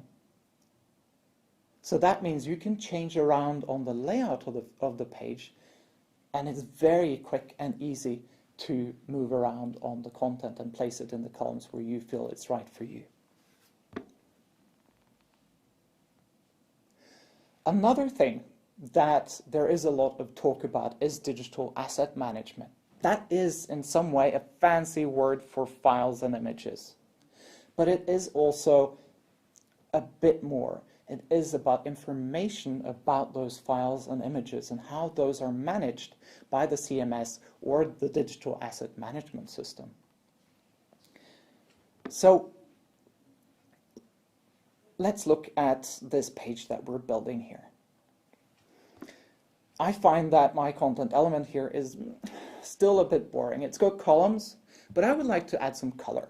So I'm going to add an image here to the content that I've already got. I can change the type of content element to text and image. Yes, I want to reload the page with the new information, and it looks the same, but it's got this extra tab now called images. And here I can click to add an image, or I can simply go to my computer and I can drag and drop an image into the content element. And hey, now it discovered that I already had that image uploaded. So I can choose to use the existing file. And this is not just that the name is the same, but it looks for any file with the same data, and it will tell me that that's the one you should use. Now I can go in and I can add alternative text, and I can add in a caption for the image. And this is, of course, information that is very important not only for you and me, but also for accessibility. People who have impaired vision, for example, will need the alternative text to tell them what the image is showing. It's also possible to crop the images inside of the content element. Here we can crop it for desktop screen sizes and for mobile screen sizes. Here I'm cropping the mobile now into quite a tight crop because I know that small mobile screens really want to have not so much detail. So here we have two different crops, and I can show that page. Here's the desktop version, and then you have the mobile version with the mobile cropped version of the image. So TYPO3 helps you create the best content not only for your users, but depending on the type of device that your user is using.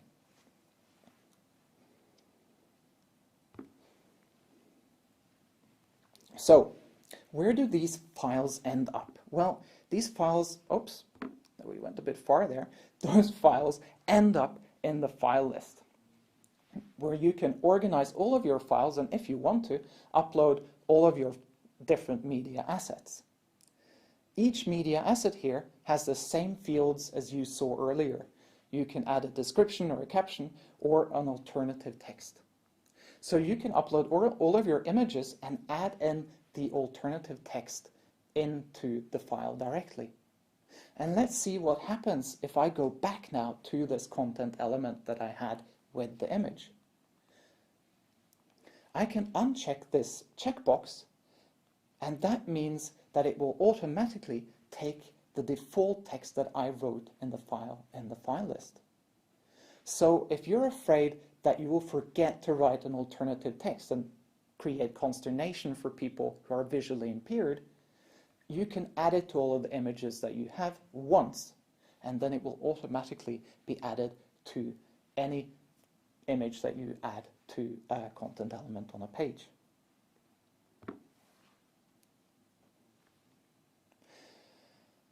There is a lot as well about when you're an editor and you don't want the content that you have to become visible at once.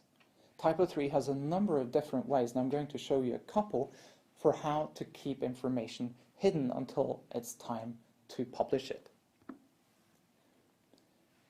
So when you create a page, by default in TYPO3, it will become hidden in the page tree. Well, hidden means nobody visiting your website can see it. You can see it, other editors can see it, but nobody who doesn't have login access can see it. So now I'm adding a bit of content to a page that is hidden in the page tree.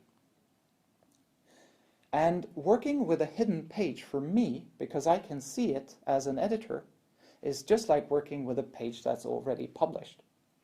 I can do all of the same things, and I can even go and preview the page. I see a little preview icon up there on the right. That means that it's only me and other editors who can see this page.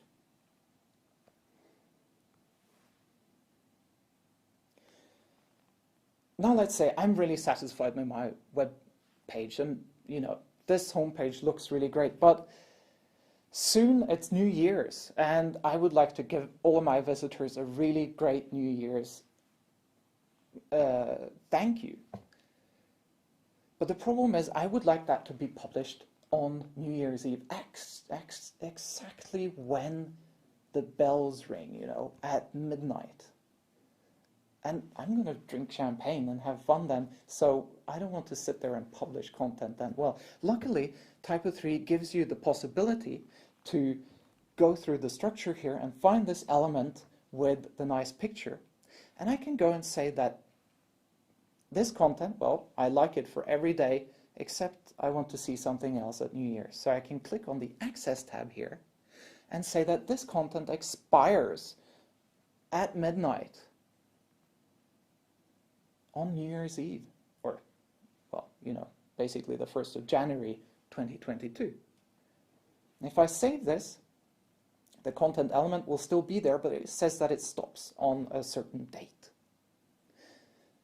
Now I can create another identical content element, and this time is going to be my New Year's wishes for my users. So I write in some nice text, and I use the published date, which means that this content element will be visible to my website visitors from this particular time and date, down to the second. So here we are.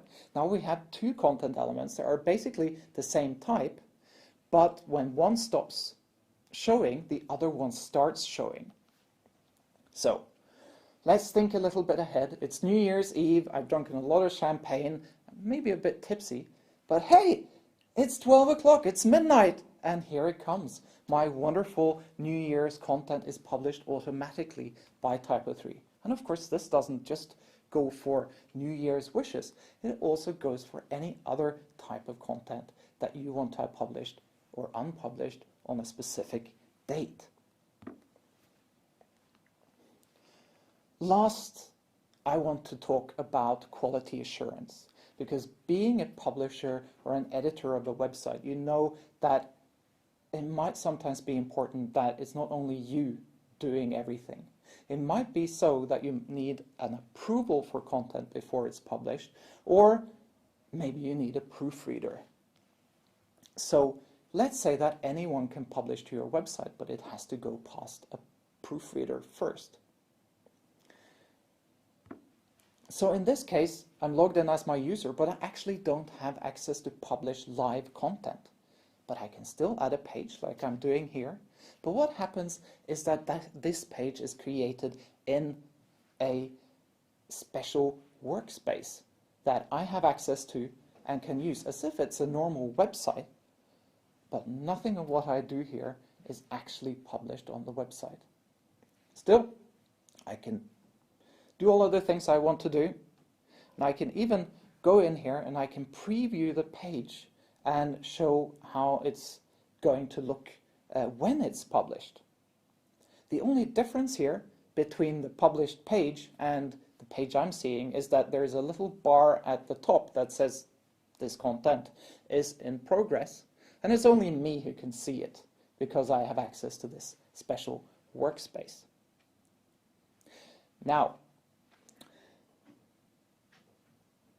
let's say that I have a proofreader that needs to look at this. It's not perfect spelling there, I can see that, so I need to send this to a proofreader who can correct my writing before the content is published. So what I do then is that I go back into TYPO3 and I can go to the Workspaces module, and there I can check all of the content that I've added, and I can send it off to a stage called Ready to Publish. But before it's ready to publish, well, I can send myself an email and write some comments about what I've done, But now the proofreader sits and works and can log into TYPO3. And when he or she logs in, the view is almost exactly the same, but the proofreader can go into my content and make all of the proofreading that is necessary, in this case quite a lot. So here we go, the content element is updated, the page name is updated, and now the proofreader is correcting my spelling on the content. There we go.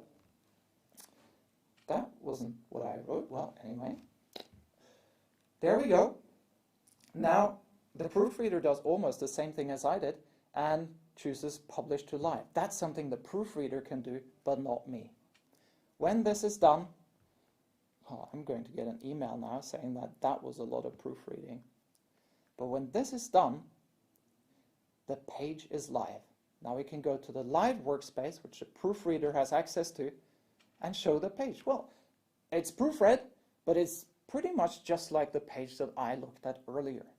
So that's how you can use workspaces and workflows in TYPO3 to make your website of higher quality. Introduce a proofreader, introduce somebody who can check all of the red tape that the text is actually correct, and then you can publish afterwards. So then you don't have to be afraid that the content you are writing right now goes live as soon as you save it. So those are some of the key things in TYPO3 that makes this content management system really cool for editors and publishers. So if you want to try out TYPO3, you can go to our demo website, just go to typo3.org, and you can click on the demo link and you can try out TYPO3. And of course you can contact agencies and get them to help you build your new website. Thank you very much for listening to me. Now I think we might have some questions coming in. Hello. Ah, Benji, the question. Again, the question guy. Yes. So I didn't see any questions, but that was basically the best interview for an introduction to an editor I've ever seen in the TYPO3 universe. Thank you. So thank you very much for all your effort and the really good presentation. And you basically showed why people like TYPO3, because of the structured data we have that also gets into the headless approach, because we can render it any way we want because the structure is dated. We just need to choose an output format. You know, headless is one of those words that is really in vogue at the moment. A lot of people Yeah. are talking about it. There's a lot of systems that say they're headless. Yeah. But frankly, TYPO3 has been headless since the beginning. And that's one of the reasons why TYPO3 is actually one of the fastest CMS in the world. Yeah, I have to disagree, because I have a different opinion on this. I think TYPO3 is rated as the fastest system because TYPO3 is mainly used by professionals and implemented by professionals. That means by agencies, users, and people that are that's their day job to make stuff fast. And that's why the websites are fast, because they're not downloading any templates. They do it per client and basically deliver the best value the client can get for its money. And these clients are also the ones then that need the workflows, for example, for the quality assurance of their content.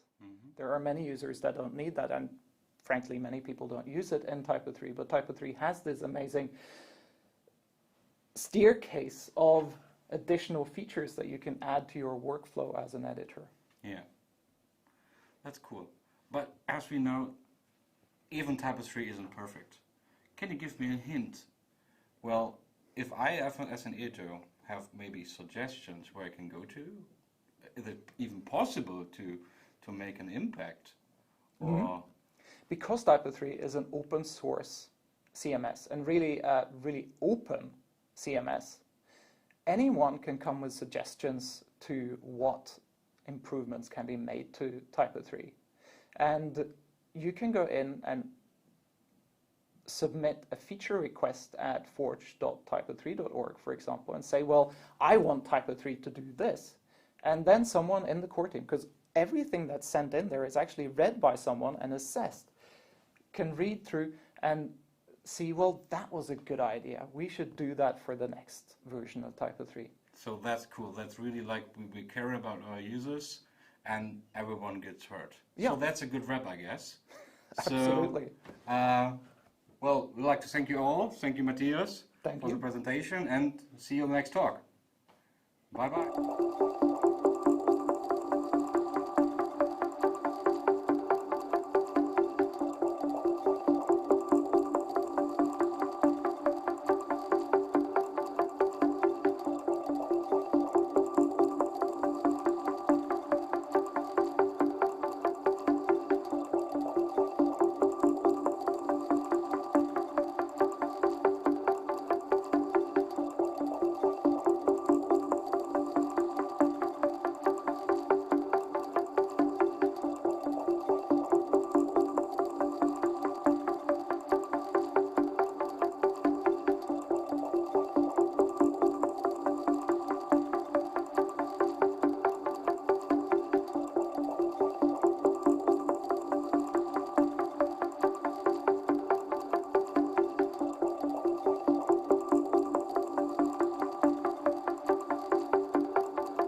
Thank you, MBL.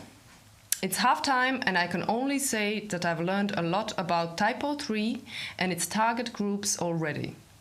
Speaking of target groups, now it's time to involve all the agencies out there with our next topic, TYPO3 for agencies. And this, of course, leads us to our next guest. Matt from Liquid Light in Brighton, who's a strategic designer with more than 20 years of experience in digital product development.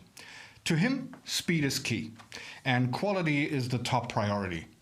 So in his recorded session, because unfortunately Matt couldn't be here with us today, he's going to talk and shine a light on agency-friendly ecosystems from the perspective of TYPO3. Let's watch.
Hello. Just a quick thank you before I get started. Thanks to Volker for this opportunity for talking. We're obviously big fans of TYPO3. It's really helped our business. The marketing team at TYPO3 do a really great job. Also want to thank Will, who's just over there. He's done a great job setting everything up. And just to say, this is coming out live. It's not pre-recorded like it was in the previous message. So today I'm going to be talking about why agencies should be choosing TYPO3. I'll dig a little bit into some of the features, but for more in-depth talks, there's already been some great talks today. So dig into those other videos, take a look at those for those. So this isn't a pitch for Liquid Light, but I did want to give you a little bit of context. And I think it's useful for the rest of the talk to just talk about my role a little bit and talk a little bit about Liquid Light. So we're UK based, we started in 1995, and we offer services around digital, brand, websites, and traditionally that's meant the majority of the work being around the planning, the designing and the building of websites, often for large, complex organisations. We're a fairly small agency. There are 13 of us. We're a team of designers, front-end and back-end developers and account managers. And being a small agency, being one of the business owners, I wear quite a few hats. So I might be doing marketing, I might be doing new biz, I might be running projects, or I might be designing, which is where my background really lies.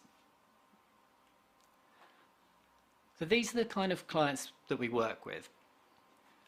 And the things that links them together are often that they have multilingual needs. They're often multi-stakeholders, so they have people in different countries and lots of decision makers.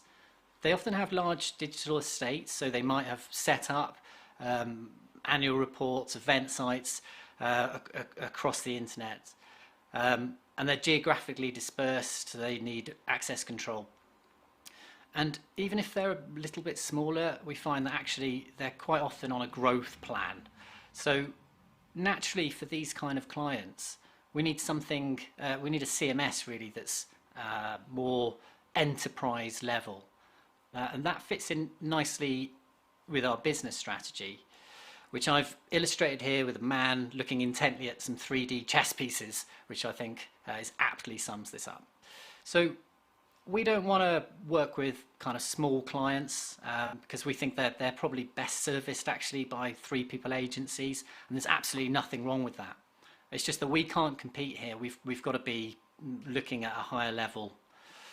The last thing we want to do is end up in a race to the bottom where, you know, websites, they get more expensive to produce, but they cost a lot less. You know, we don't want to be on that treadmill of banging out cheaper and cheaper websites. And to do that, we need the appropriate tools. And TYPO3, it genuinely suits larger, more complex organizations who often have bigger budgets. And what we find with these kind of clients is actually they appreciate and they value a lot of the other services that we offer. So services around brand strategy, content design, UX, you know, those kind of services they really appreciate and they value, and it's actually these parts of the business that we are looking at growing. Marty Neumer wrote a book called Zag. It's all about radical differentiation. And I thoroughly recommend this book. It's quite a quick read, and I think if you're an agency or you're a product owner, I think this is a really useful book to read. He says in it that there's an overabundance of lookalike and Me Too services, and it's forcing customers to search for something, anything, to help them separate the winners from the clutter. And I've just highlighted that word anything here because I think that's a really interesting and important choice. And for us, we're using TYPO3 as a bit of a differentiator. You know, websites are becoming increasingly commoditized, and with that comes a million different web agencies. There was a point where there was another entire web design agency in our building, and I didn't know about them. And if I threw a stone out of here, I'd probably end up hitting a web developer. So TYPO3 agencies in the UK are very rare. So there's just less competition, which means that we compete really well for SEO terms. Our TYPO3 videos do really well as well. So we've created a few TYPO3 videos around, you know, why it's good for clients, and also a few around how to use it. And if anybody would like to get hold of those, just let me know afterwards. So by choosing TYPO3, we believe we're already in a different space, especially to, you know, WordPress houses. A client with a small budget, they often actually, we find, request WordPress. And we're able to tell them that actually for their needs and to match their growth, they need something else. They need an enterprise level CMS and an agency that's capable of delivering it. And we're able to tell them, you know, the thing that they think they need isn't actually what they need at all. You know, which means that we're already giving them useful strategic advice, and that puts us in the position of being experts. And actually we found that the larger organizations, they often don't even request a particular CMS. What they're after is just digital experts, and that's exactly where we want to be.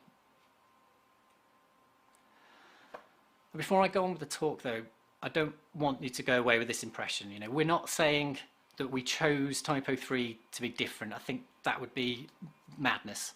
You know, what really it just aligns to our clients' needs, and it makes us stand out.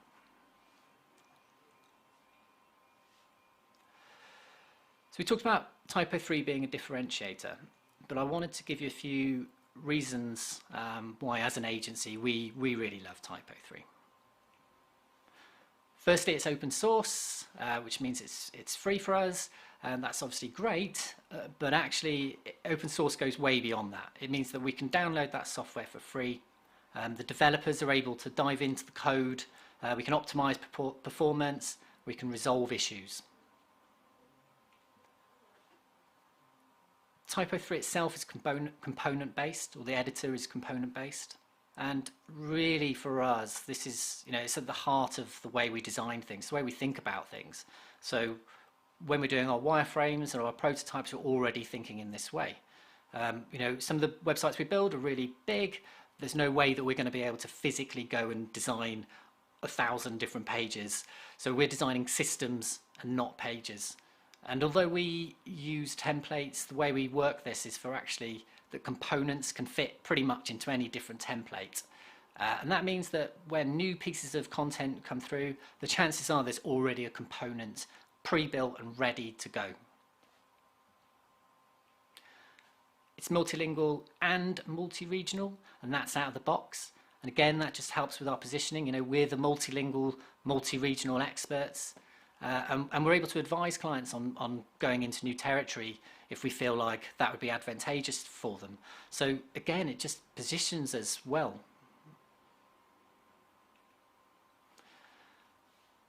TYPO3 runs on the newest PHP versions, and it's got a performance boost with caching.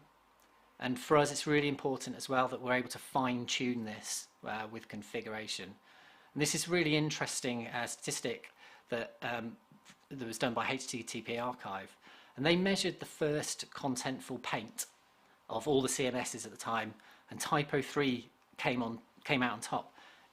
It's actually objectively faster than all the other CMSs.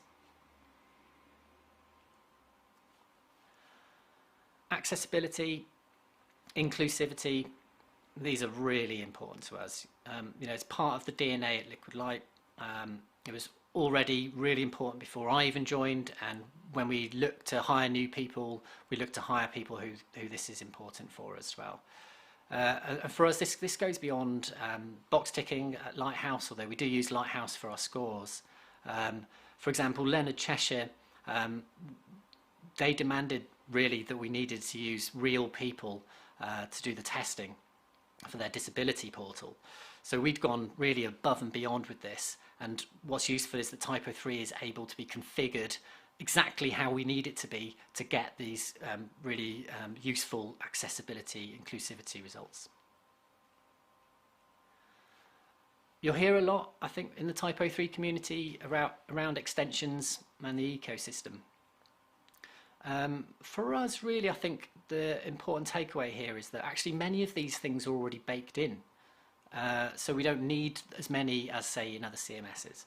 But it is good to know that there's quality extensions out there when they're needed. And we know that the requirements of putting extensions into the resources, into the repository, it's quite a rigorous process. And the documentation is great, and it provides great upgrade paths. And we've also found the extensions tend to stay up to date. What this means for us is that when we're updating our websites, they just tend to break less. And for us, that's really important. You know, we've got a strong retainer model. We've got really long-term clients. You know, we might have 25 different clients at once, all with multiple websites. And the last thing that we want to do is go around breaking them when we need to run an update or update a security patch. Security and data privacy, I think TYPO3 is really built with this in mind. It's got a dedicated security team. You can even join that team if you want to join it. And for us, it's a hot topic, and I think as we're attracting kind of larger organizations, this is becoming even more important. You know, the tender docs that we have to go through now, they have loads and loads of questions about this. So it's just good to know that TYPO3 has, you know, got our back on this. It's also fairly straightforward for us to create password protected areas or give different user logins and different access to the CMS. And that's the sort of thing that our clients really need. So talked a little bit about just a few of the features that we at Liquid Light really think is great with TYPO3. And I think I could be here all day talking about all the features. So what I just wanted to do is just share a few different things that we've noticed when we're in pitches or in conversations with our clients that really make their eyes light up. You know, these are the things that we find just really resonate on a day-to-day basis with them. So we've already talked about it being open source, and for a client that's low cost of ownership. So there's no license fee, and clients like that. And I often give an example actually of a client that we worked for where there was an Adobe Experience Manager agency and license that needed to be purchased, and we went away and designed a website, and when it got quoted for, it came in as $250,000, which for that particular site was a crazy amount of money. You know, these things can get really expensive for clients, and actually I think with something enterprise level like this that is still open source, I think there's huge cost savings there.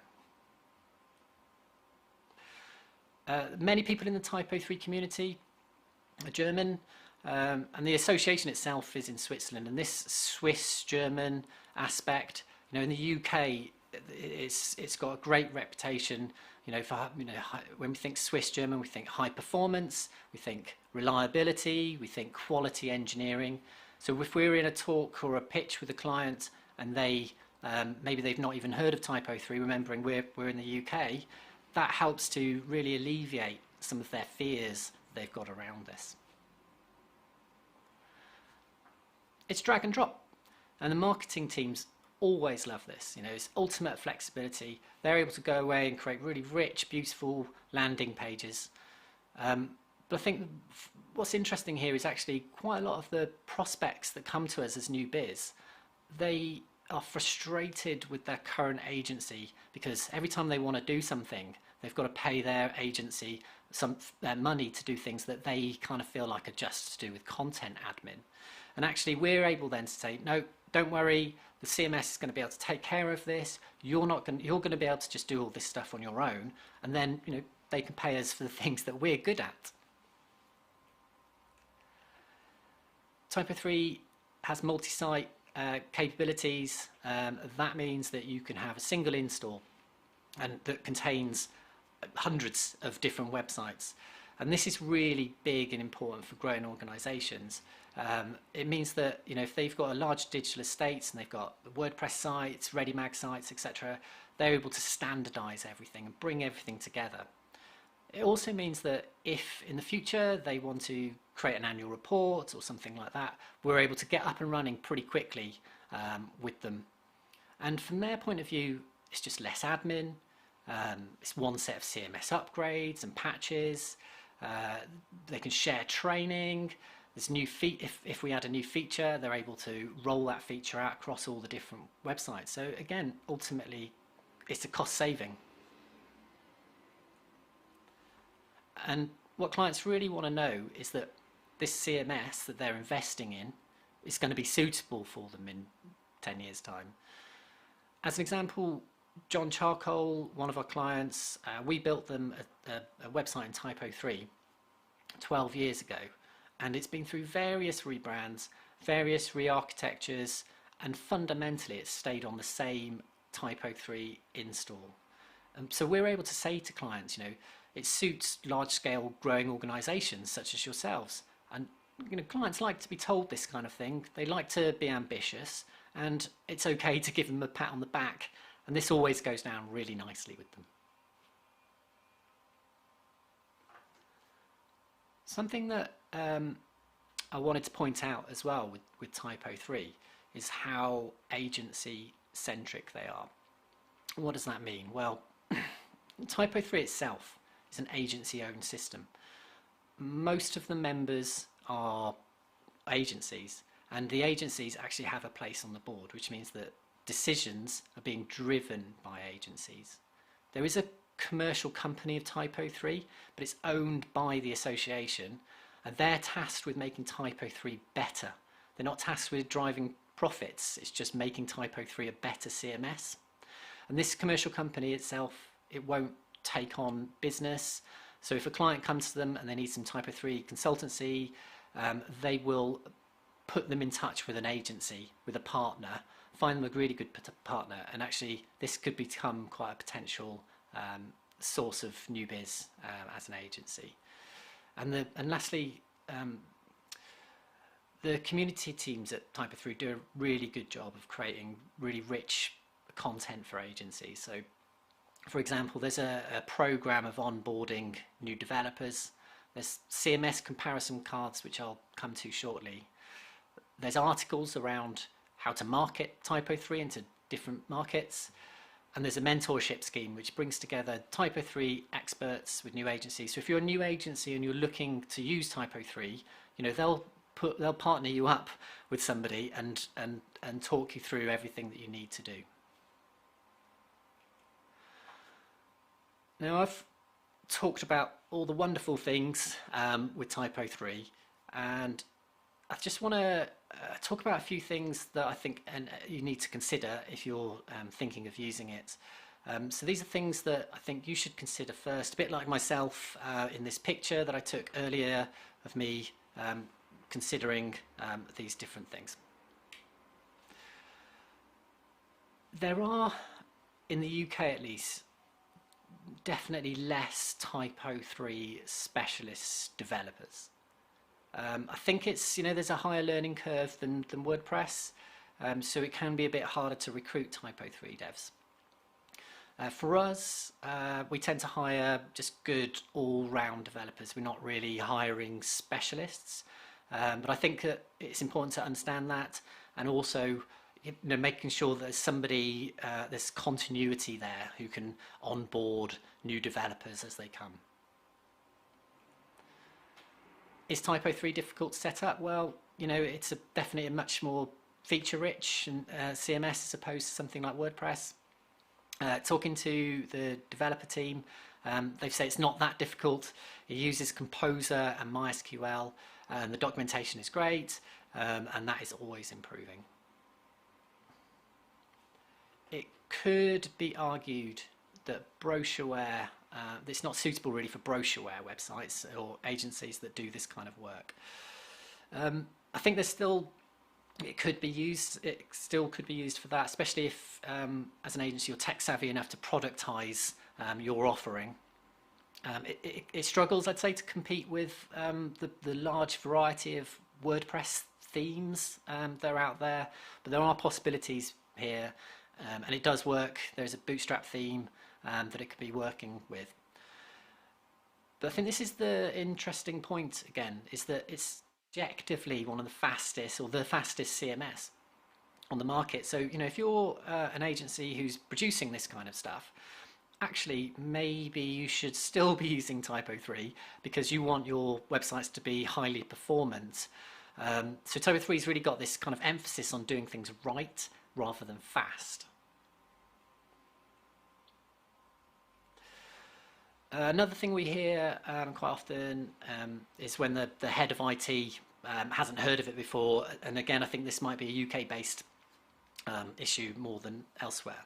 So often then that means they've got kind of cold feet about it already.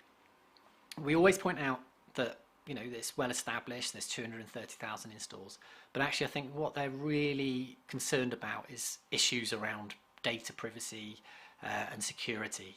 And we know that TYPO3 CMS, you know, it's built for security, and it's got an excellent track record of maintaining its code base. There is a public, well planned out roadmap. There's regular updates and fixes, and also TYPO3 offer long-term security support, which is actually good value for money for consulting, and that keeps the site running even on older versions of TYPO3. Another kickback we've got is when we come up against Drupal.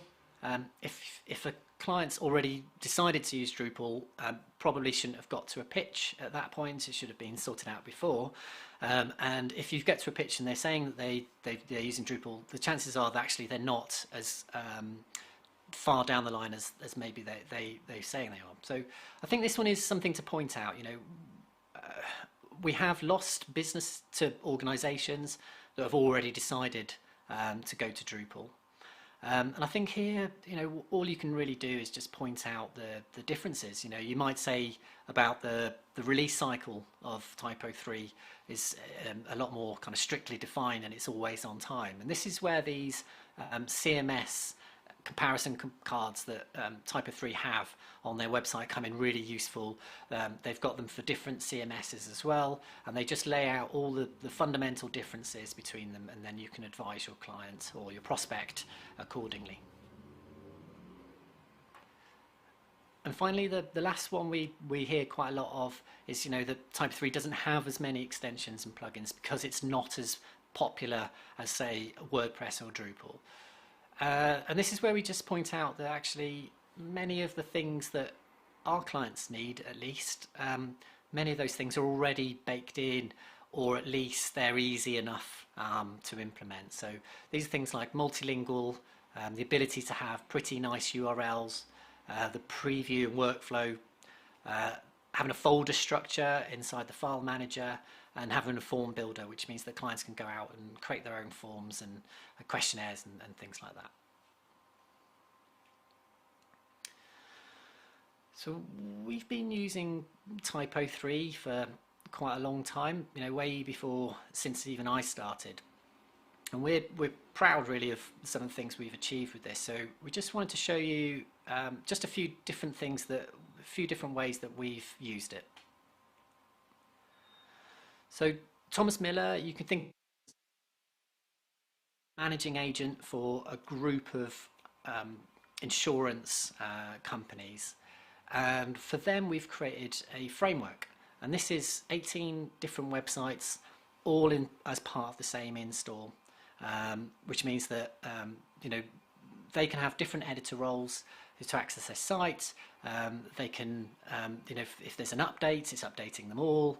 If there's a new feature, it can be shared. And on a practical level as well, it's things like, if we want contacts on one site, those contacts can be shared across all of the sites. So there's kind of a big kind of admin saving for them as well. Unibar Partners are a global group of insurance brokers. We've created a public site and an extranet for them where all the brokerages, they can come on and they can update their profile so people can find them. In the extranet, we've just completed working on something called workspaces, where the companies can come in and they can do things like have a discussion, upload documents to the library, add events, that kind of thing. So it's becoming this really collaborative place for them that's all part of the same website. Berwick Partners are an executive recruitment firm. They've got offices all around the world. So their content, it needs to be multi-regional and multilingual. So it's a really good example of this. And from an admin perspective, what's really useful is actually they can have a central repository of all of their articles, all of their stories are all held in the same place, but they can choose which country this article needs to appear in, and also which language it needs to go in. Standard Club are a marine insurer. It's quite a functional site that its members use. For these guys, we've created a really powerful search. In this instance, it's integrating Solar. So this means that users can come here and they can use the search, and they can decide, oh, was it a contact you were looking for? Was it a page? Was it a document? What kind of topic were you looking for? It's a very useful search for them. And finally, integrations. So Africa Visa Openness, which is the one that's moving. For this, we've taken a feed of data from the WHO, and we've created these COVID visualizations that the audience can come and interact with. Africa Regional Integration Index is a similar thing, but this one works off a Google Sheet, so the client themselves can just edit the data really easily on the fly. John Charcoal, we've integrated Mortgage Brain and mortgage calculators, and really it's just the usual suspects really. I think the takeaway here is that TYPO3 integrates really well. It gets out of the way. We don't really have any troubles with this. So I can imagine that many of you already sold on TYPO3. You're watching a stream about it. But the main aim here, I think, was just to give a bit of a personal insight into why we chose TYPO3.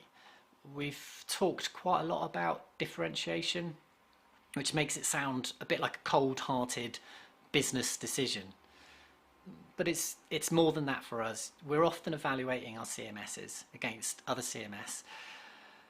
We've got a really mature retainer model. You know, a large proportion of our income actually comes from that and from ongoing relationships. So, you know, the last thing that we want to do is sell someone a CMS which isn't appropriate for them. And it's something that we just genuinely believe in and we hope continues to go from strength to strength. So if anybody would like to contact us or ask any more questions afterwards, we've got our Twitter handles here, and I believe I'm going to be taking some questions now in the channel. Thank you very much.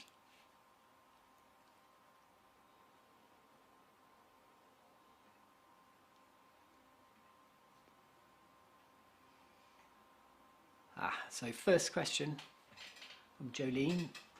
You spoke about the features that clients love. What is your favourite feature of TYPO3?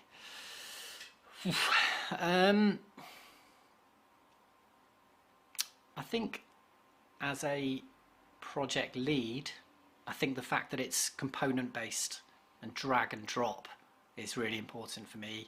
I think just because it's really pleasing for clients.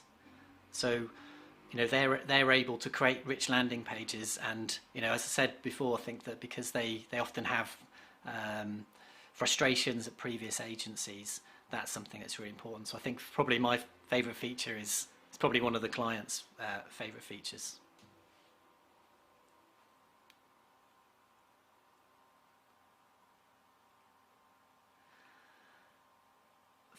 From Benjamin Cott, do you think ready-made themes would improve the adoption of TYPO3 by agencies? I think it probably depends a little bit on what kind of agency. Definitely at our level, you know, we're not a massive agency. There's kind of, you know, there's 13 of us. I don't think it would have made any difference for us. I think possibly if you're a one-person band, that might be quite useful for you.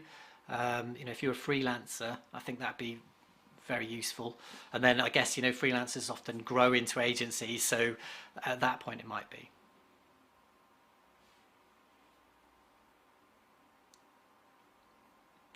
From Neo Black, are there any features that you wish TYPO3 had?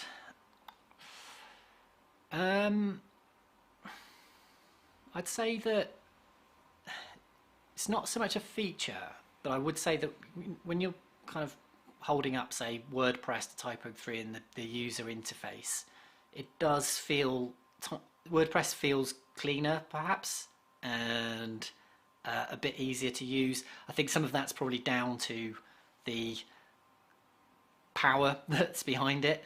So you can do a lot more in TYPO3 as an editor. But I would say it'd be quite nice maybe just to have a kind of cleaner layer. I think that actually, you know, that's changed over the years as well. It's become better, especially in the latest kind of iterations. And I think that really with this, most of those kind of features are built in. And from Zloy Vane, what about if the customer says we've already chosen WordPress? So, you know, we have this quite often. For us, it's something we try to get to the bottom of as quickly as we can, because if a potential customer comes to us and they've said they've already chosen WordPress, we try to find out why. So we'll try to find out, you know, is that because they're just, you know, they're used to it? Is it a matter of training and they don't want to be trained in something else? Is it a matter of migration and they're worried about the migration? So there's quite a few different things that we can do to kind of alleviate any concerns about that. But obviously if they've already chosen WordPress, you know, they've already chosen it, and we have to be kind of careful that we don't kind of spend too much time on new biz kind of trying to convince people if that's what they want. And also maybe, you know, it's a couple of times where maybe for various reasons actually it is better to stay with WordPress. It is usually a bit of a budget thing. And yes, sorry, final one from Neo Black. Do you have any tips about training clients? Yes, I would say that When we train clients, the best thing to do is to train them one-to-one.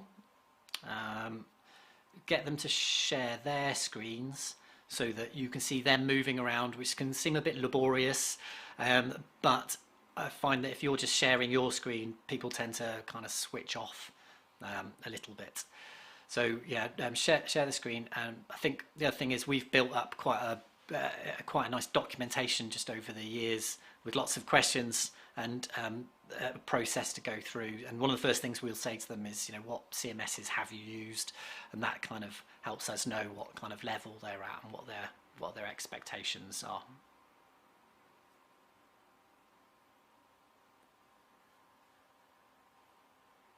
So I believe that's the last question.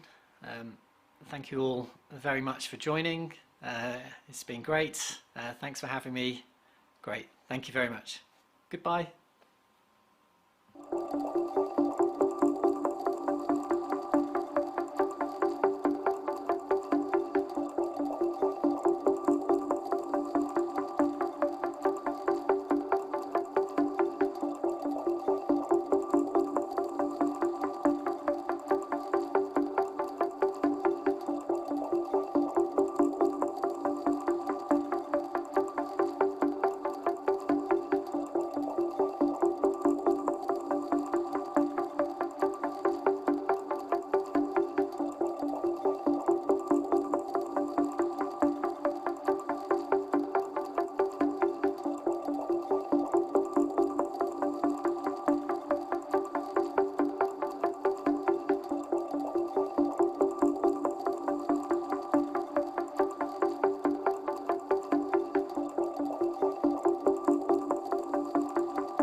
Thanks, Matt. Always a pleasure to see how the world is connected nowadays.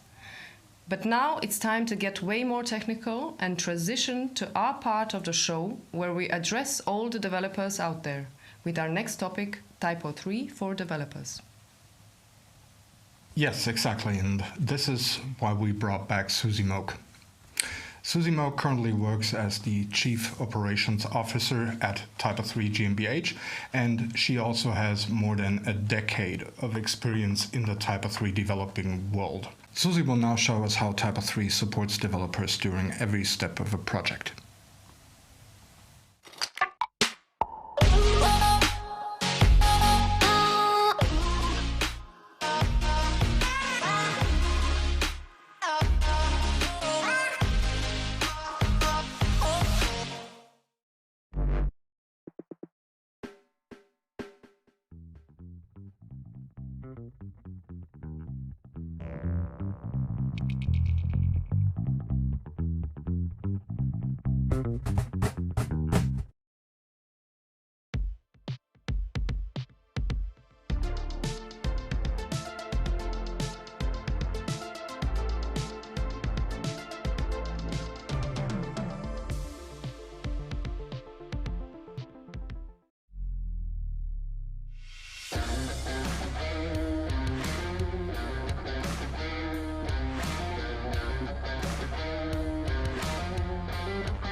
Hello everybody and welcome to my talk TYPO3 for Developers. My name is Susie and I'm currently working at the TYPO3 GmbH as Chief Operating Officer.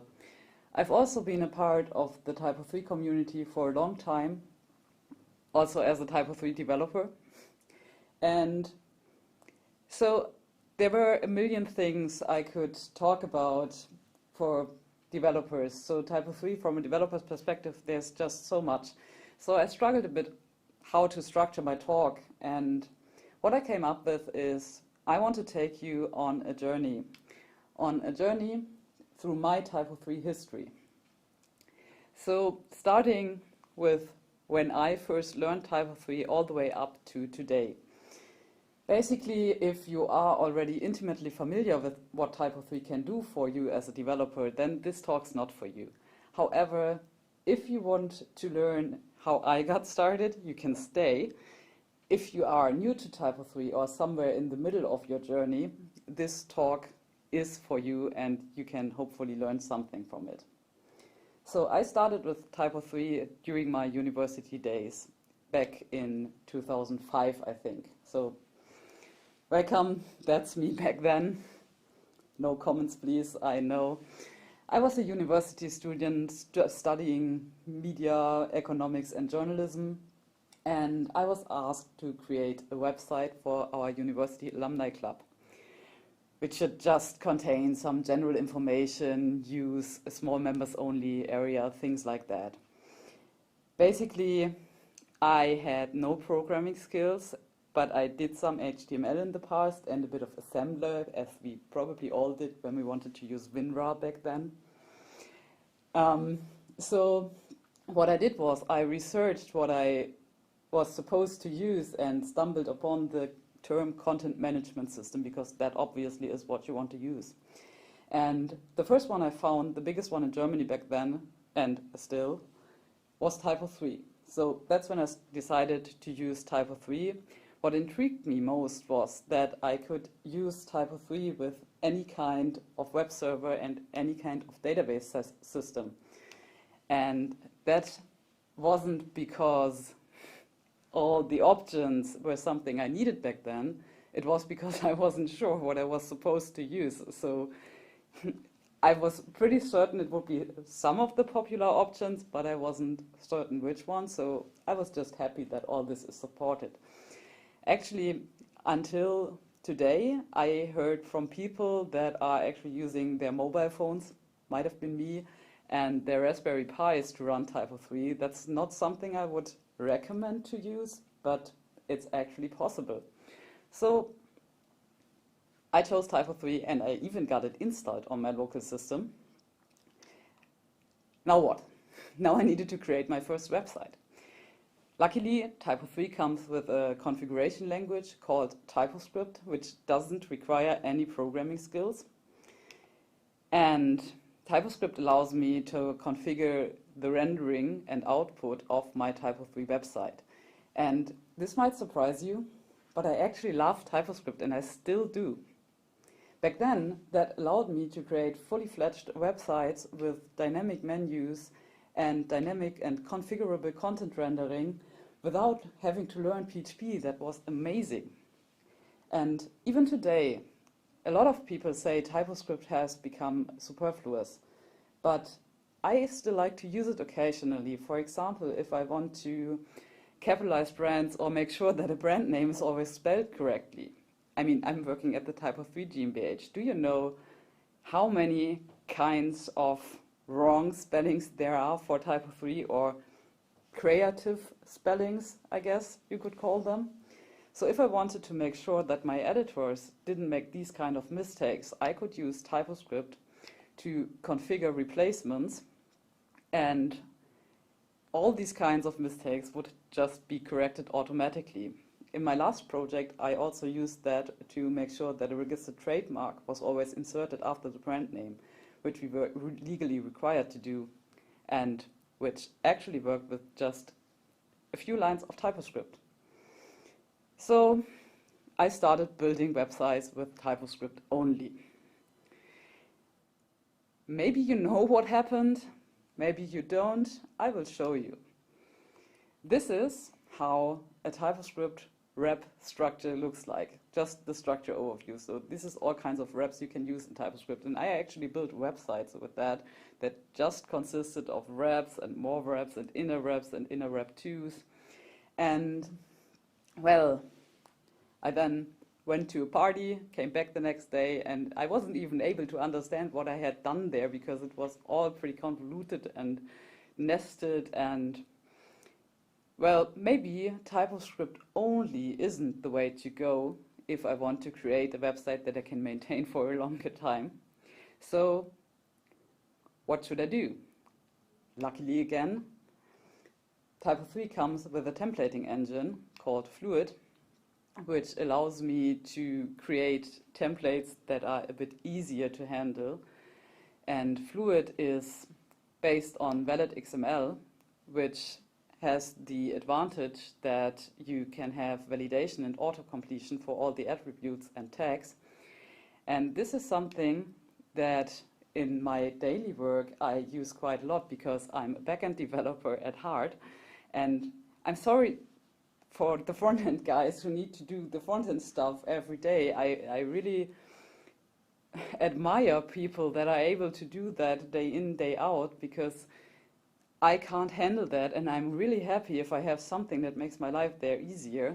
And Fluid and the plugins that are available for that are something that count. So here's a little example of how a Fluid template may look like. So basically we have, no, they moved me again. We have a layout, we have sections, everything you probably know from different template engines are available in Fluid, with the one main thing being it being XML and being able to be validated. So what I did back then is I created my first web project, I launched that. My colleagues from the alumni club were happy because they were all non-programmers and just happy that somebody managed to do it, and everything was well. Or so I thought. Well, you know what happens if you have a skill that other people don't have, especially in the area of computers? So a friend came along and asked me if I could do a website for them. those of you who are in this business for multiple years probably know that this is the worst kind of project that you can accept. So an unpaid project for a friend. But back then, I didn't know any better. I was just happy that there was someone wanting my new skills and that I could do something with it and make a friend happy with it. So I agreed to do that, no problem at all. Yes, I learned there was a problem because my skills back then were still pretty basic, and what I could do with those skills didn't make my friend happy. He wanted more, he wanted like sliders and galleries and I don't know. And I tried to make him happy, but I couldn't, so I searched for ways to make him happy, and that's where the TYPO3 extension repository comes into play. The TYPO3 extension repository is the collection of free-to-use extensions for TYPO3 provided by the community. They are free to use by everyone, and they cover the most common use cases for anything you can imagine. So things like I just listed, like news, multi-column solutions, galleries, sliders, are all available, free to use, and most of these extensions are configurable. So for example, I have here a screen of the TYPO3 extension repository with the news extension. The news extension is already available for a long time and for all kinds of versions and has lots of configuration options, which is something which allows me to use it in my projects without having to program. So I finally managed to make my friend back then happy with just using TYPO3 extension repository extensions and a little bit of Fluid and TypoScript. He was happy, I was happy, and then I decided to never do free projects for friends again, ever. I mean, yeah, I probably would if somebody was really in need, but not just like I did back then. Instead, I decided to set up my own company. Because while my friends all worked in shops and clubs and fast food restaurants, I could then work from home building TYPO3 projects, because there was clearly a demand for people doing that. And I got a few customers, just enough to make me as a student happy, and did the kind of projects that could only ever afford a student, so like small clubs and associations, and still couldn't program. So back to my journey, back to the next step on my journey. That's still me, was me. As part of my university studies, I needed to do 6 months of practical work in a company of my choice. And by then I already realized that journalism might be a hard choice to make a living after my university studies are done. So basically, I decided that I wanted to be in IT, work as a developer later on, because that seemed more sensible. So I decided to do my practical work in a company called DKD, maybe some of you know that, which is a TYPO3 agency from Frankfurt. And there, finally, a very kind PHP developer started teaching me how to do TYPO3 extensions with PHP, so I could finally learn to program. And I did that back then with the TYPO3 extension framework called XBase. XBase lets me get started with extension development quickly and easily, so building front-end plugins, back-end modules is something that is a lot easier than it was before or without XBase. It also provides a database querying layer that is easy to understand and easy to use. And for me back then, that allowed me to get started with development quite quickly. And I did my first few projects there with PHP. But I have to say here that XBase is, of course, not only useful for the smaller projects or the easy stuff. You can also do a lot more complicated things with XBase, some of which you can read up on in the documentation or in various blog posts. I have here an example from a blog about bounded contexts in XBase. So Xbase has the whole range from easy to hard solutions and can provide help at every step. For me, one of the reasons I use Xbase is because it makes keeping my extensions secure a bit easier, because it already does some security things in the area of database queries, for example, to avoid SQL injections. But I can practically see it in my head how Ollie now shakes his head and says, don't say that people don't have to care about security when using Xbase. So I'm going to say, you have to care about security, you have to be aware of the security implementations or implications. All I want to say here is that having Xbase kind of feels like having a safety net, but of course you should read the security guide anyway. Otherwise Ollie will be sad. We don't want sad Ollie. So if you would start with TYPO3 development today, it has gotten even easier, especially if you're coming from a Symfony project or did a lot of other PHP projects already, because TYPO3 today is based on well-known components. For example, the Symfony dependency injection, Symfony routing, or Doctrine. So in combination with Xbase, TYPO3 is even easier to access for new developers today. And that's all nice. That's all PHP related. I want to focus on another point here, because one of the most important things is something that we, as developers, I think we don't talk enough about it. It's TYPO3's capability to allow us to extend the content to be managed. I mean, we are talking about a content management system, so the requirement that the content to be managed should be extended, or different content should be managed, doesn't seem all that far-fetched to me. But it's something that we actually take for granted all of the time, and just complain about the little things TYPO3 doesn't do, instead of focusing on what it already can do, which is I can extend the complete user interface, build new entities just with configuration. I have out-of-the-box access management. I have out-of-the-box preview generation.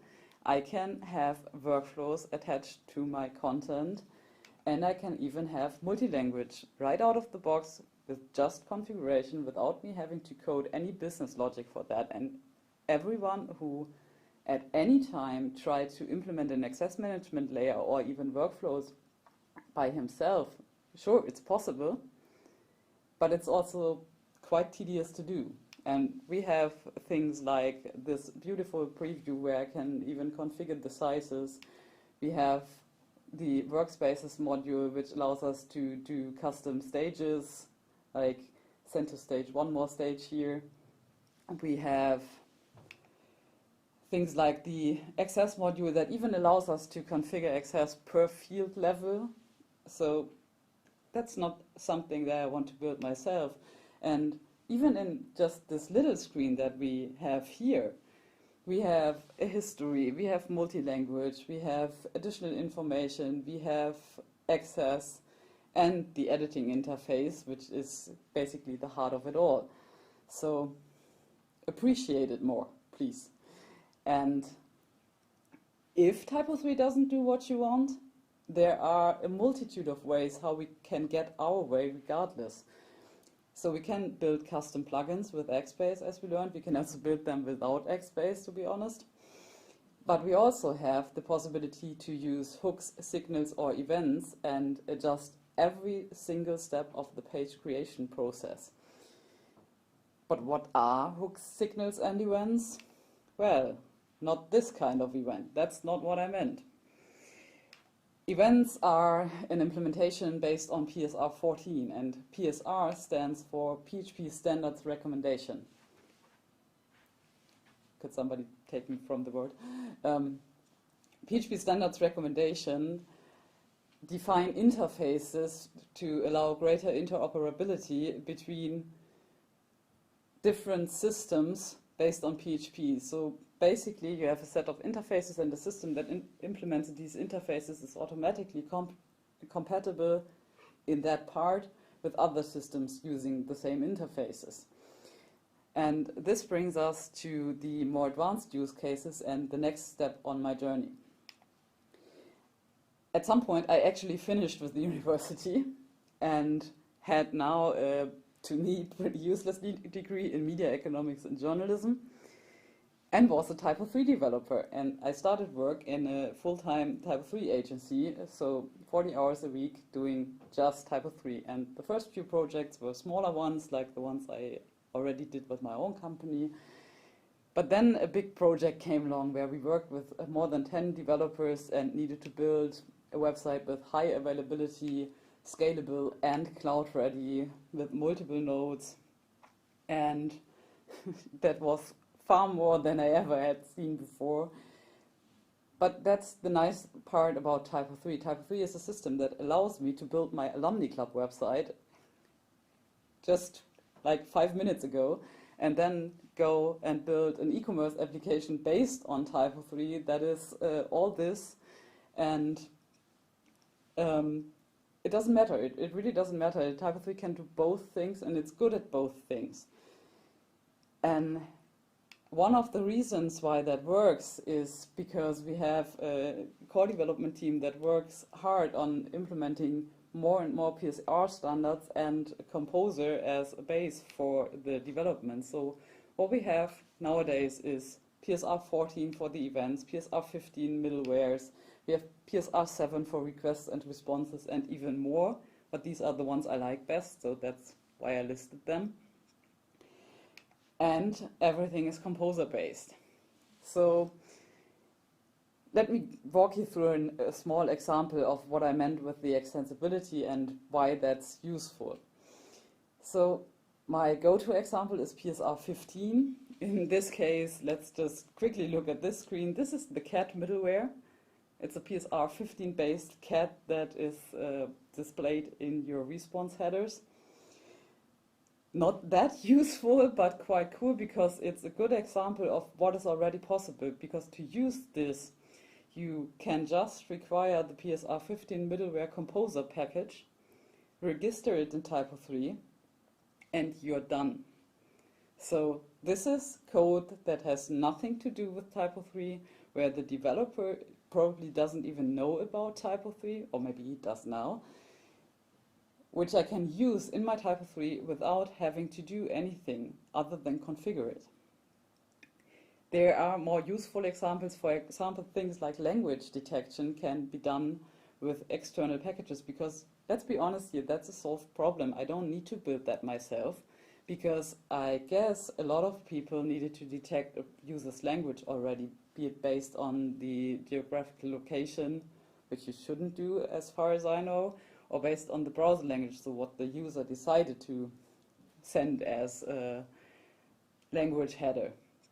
So to do that in TYPO3, I could use a TYPO3 extension for that. Those exist. If there wouldn't be a TYPO3 extension, I could also go to packages and just take a look at what kind of packages are available there that could do that. If I wanted to have it in a middleware, I could already look at the PSR middleware dependents here. There's 990 of them, and if you just want to have fun and find stuff like the CAT middleware, just click through them all. I could also use the search, of course. If I find a middleware, fine. If I don't find a middleware, I can also simply require the basic composer package and use that in my own middleware. The advantage is that I don't have to write the business logic myself, but just the glue code around it, and I can use that in TYPO3. So a middleware registration is like 10 lines of code, maybe that's 14, I can't count that fast, but it's pretty easy. So here I did exactly what I just talked about. I have a registration of a basic middleware. And in the same way, I can extend a TYPO3 with front-end features, back-end features, third-party integrations, you name it. You can probably send a theme here. TYPO3 can basically do anything. If you want to use TYPO3 for a print magazine, I think Luisa said that earlier, you can do that. If you want to use TYPO3 as a headless content provider, there's even a ready-made solution for that. If you want to do multi-channel or omni-channel or headless, TYPO3 can do all that. And I could continue to talk about the marketing words, but I think we have people that do that a lot better than I do and understand what they are talking about, so I'm going to spare you here. Just let me tell you that you could implement a blockchain in TYPO3. I have no idea why you would do that, but you could do it. But that's, for me, not the most important part when I, as a developer, choose a system. As a developer, it's secondary to me what the system has as current feature set. So it's secondary, it's not unimportant, but it's also not the most important thing. So why choose TYPO3? TYPO3 is an old system in the sense of it has been written originally more than 20 years ago. So this picture is from a code sprint 11 years ago. I didn't find a code sprint picture where I was older than that, but I think there are some. So the system itself has been released for the first time more than 20 years ago. But if I look at TYPO3 today, TYPO3 supports PHP 8. It uses a lot of Symfony components. It uses Doctrine, all of which haven't even been written back when TYPO3 was first released. So what amazes me is how TYPO3 manages to go with the times to keep reinventing themselves, ourselves, to keep the system, the code base modern, or as modern as we want to be, because we still want to have some backwards compatibility, of course, and still keep the content compatible. So if I go back in time to my university self and exported the website I did back then, I'm pretty sure I could import that in a current TYPO3 and the content would still be there. I would probably have to change some front-end things, at least change the JavaScript framework I probably used, and I would be done. I could use the same old content with a brand new PHP 8 based system, and that's great. And a clever man recently argued with me, or discussed, let's call it discussed, that it's better to change the system from the inside than changing it from the outside by basically throwing everything away and building it new. So instead of starting with a new system again and again, it's better to change the system that you have.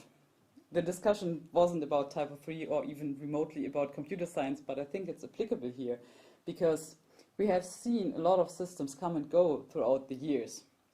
And TYPO3 is still here because I like using a system that I can get to know, that can do 90% of everything I need to be able to do.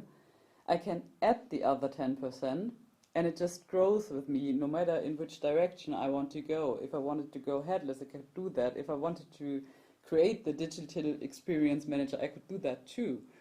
It just lets me do it. So that's one part of why I would choose TYPO3 as a developer. The part about its history and that I can be sure that it will be around for a while longer and I don't have to change tomorrow to a new system. The other part is about the community and the knowledge contained within that community. We have an amazing community of experts, and it might take some time to get to know that community. So it might feel futile sometimes if you have a patch pending and it takes weeks until you get feedback, or you have a small change and there's a discussion taking place that just takes ages. But let me tell you, it's actually worth it, because if you build this kind of community, you have an expert for everything. So I started with the documentation team and then switched to the server team. This is the server team in 2011 too, I think. Then I switched to the core development and product team, where I stayed for a long time, and now I'm back in the documentation team, so I'm kind of switching teams a lot. But I learned an amazing amount of things from being part of this community. I mean, I wouldn't even know programming in the first place if I wasn't part of this community.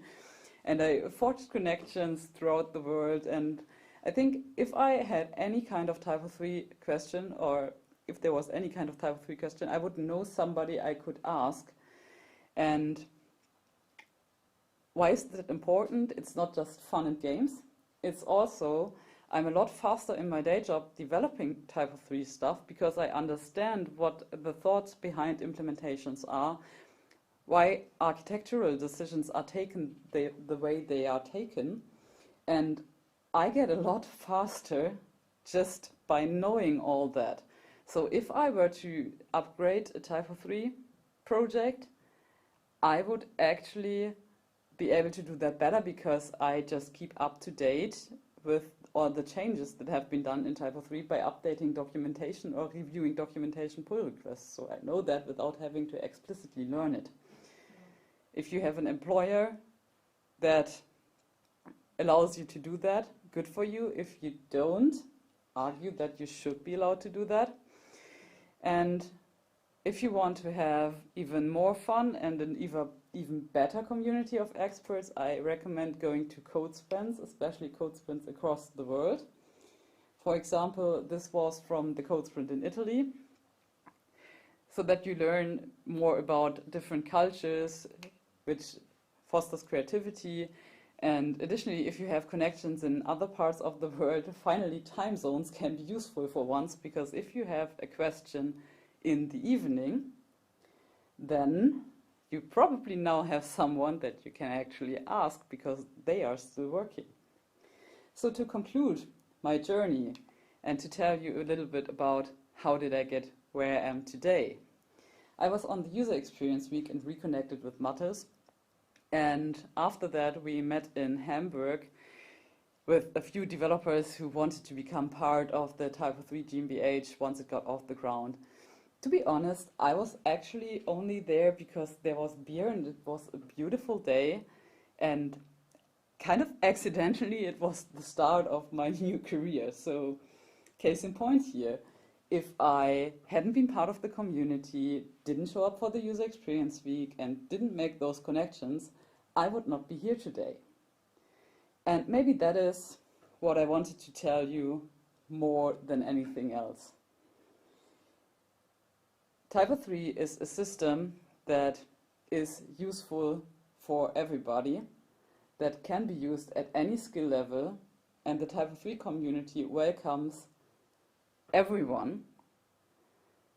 And I am here because it did, and I wouldn't have missed it in the world.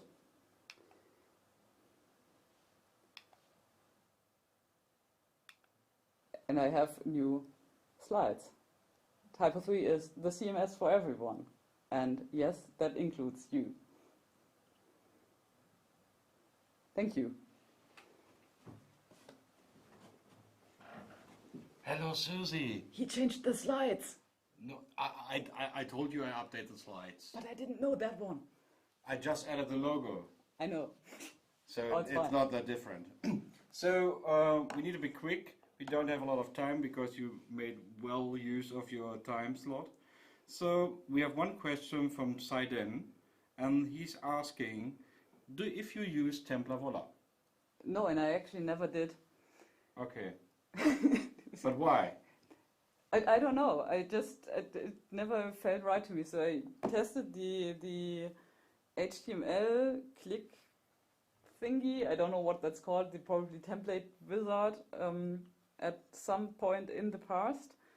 But then, that was quite nice. But then after that, I just didn't manage to make use of that. I don't know. I don't really know why I never used that. I used AutoMake template back then. Yeah, me too. Yeah, see. So I also missed TypeLeveler completely. So I went from TypeScript only to automake template to Fluid. Yeah. And TypeLeveler was. I don't know. It's just it's not that I have anything against it or anything. It just never popped up, and I never saw the use for that. Okay. So yes, we have 2 minutes left. We can now dance. We can also stop dancing because I think it's pretty.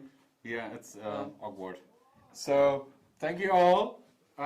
Next up will be Benni Mack and Volker Graubaum and tell you a bit more about the future of TYPO3 CMS. So, bye.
Thanks, Susie. I'm sure the devs among our viewers are super excited.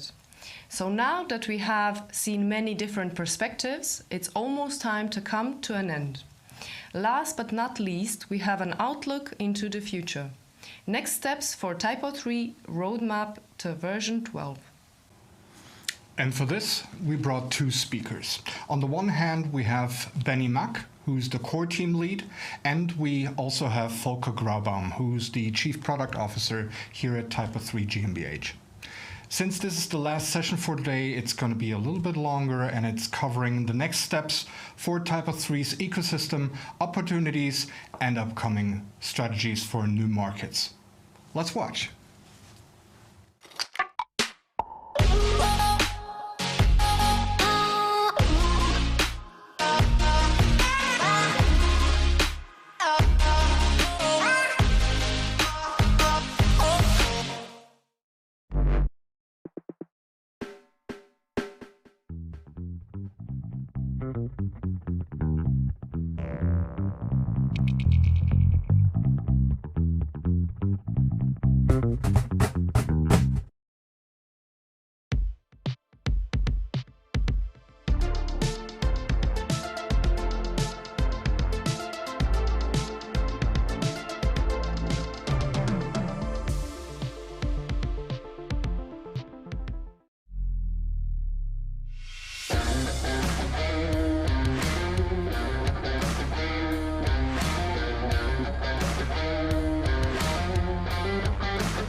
Hey, so welcome to our last talk for today.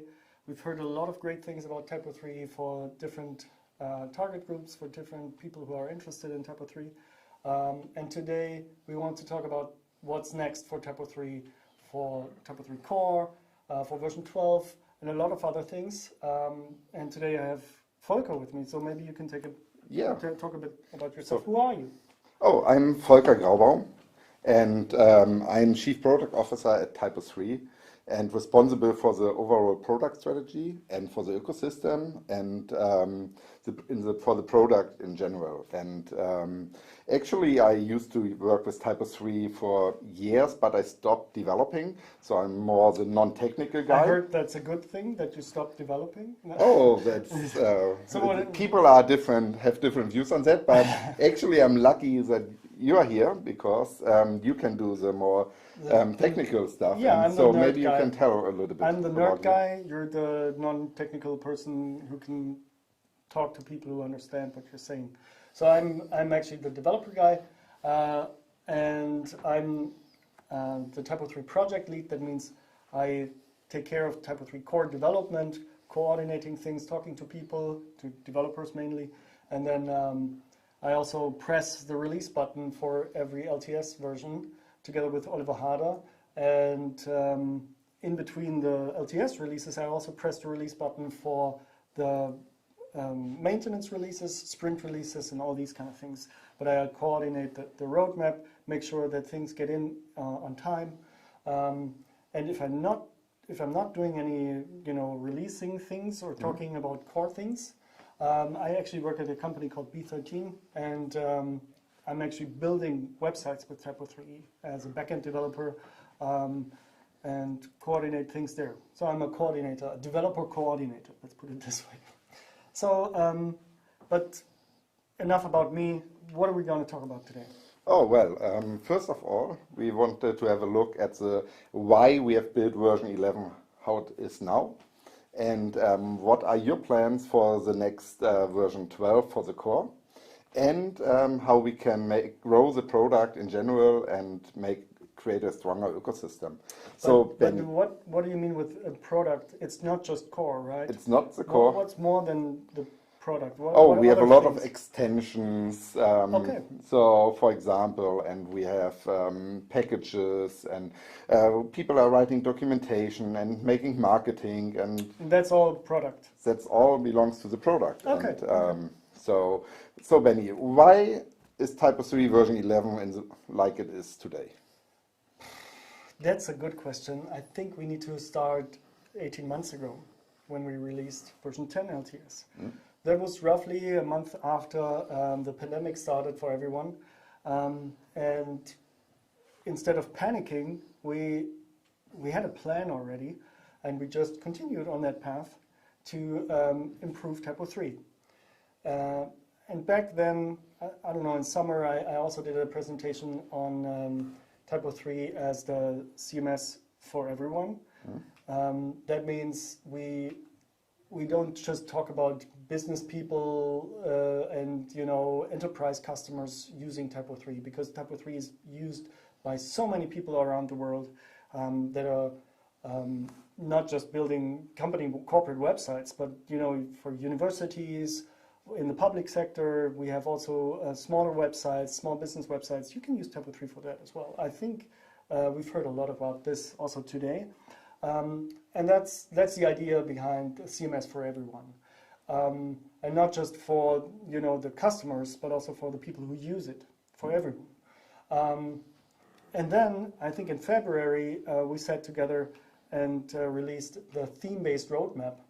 A roadmap that is not bound to features. And it's like, okay, we need to feature X, Y, Z and have a lot of features in the next version, but actually more focused on the actual goals and what we wanted to achieve there, and more like a long-term strategy. And actually TYPO3 version 11 is exactly what happened as a result. And that's the question, or that's the result. And the question that you had was, why did we do the things that we did with version 11? And before I'll go into a couple of non-technical details, I wanted to say we listened to the needs of the people using TYPO3. So not just by reading what people send me via email. We have a huge issue tracker that goes back to 15 years ago, and we went through most of the issues. We couldn't finish all of the issues, but we actually implemented a feature request that was still viable and reasonable. That was 15 years ago, reported 15 years ago, and we just added this feature. And there are so many things, so many good ideas and improvements we wanted to include, and that's what we did. And then we also didn't just, as you mentioned, not just look at TYPO3 core and version 11, but also about the things that we can build around that.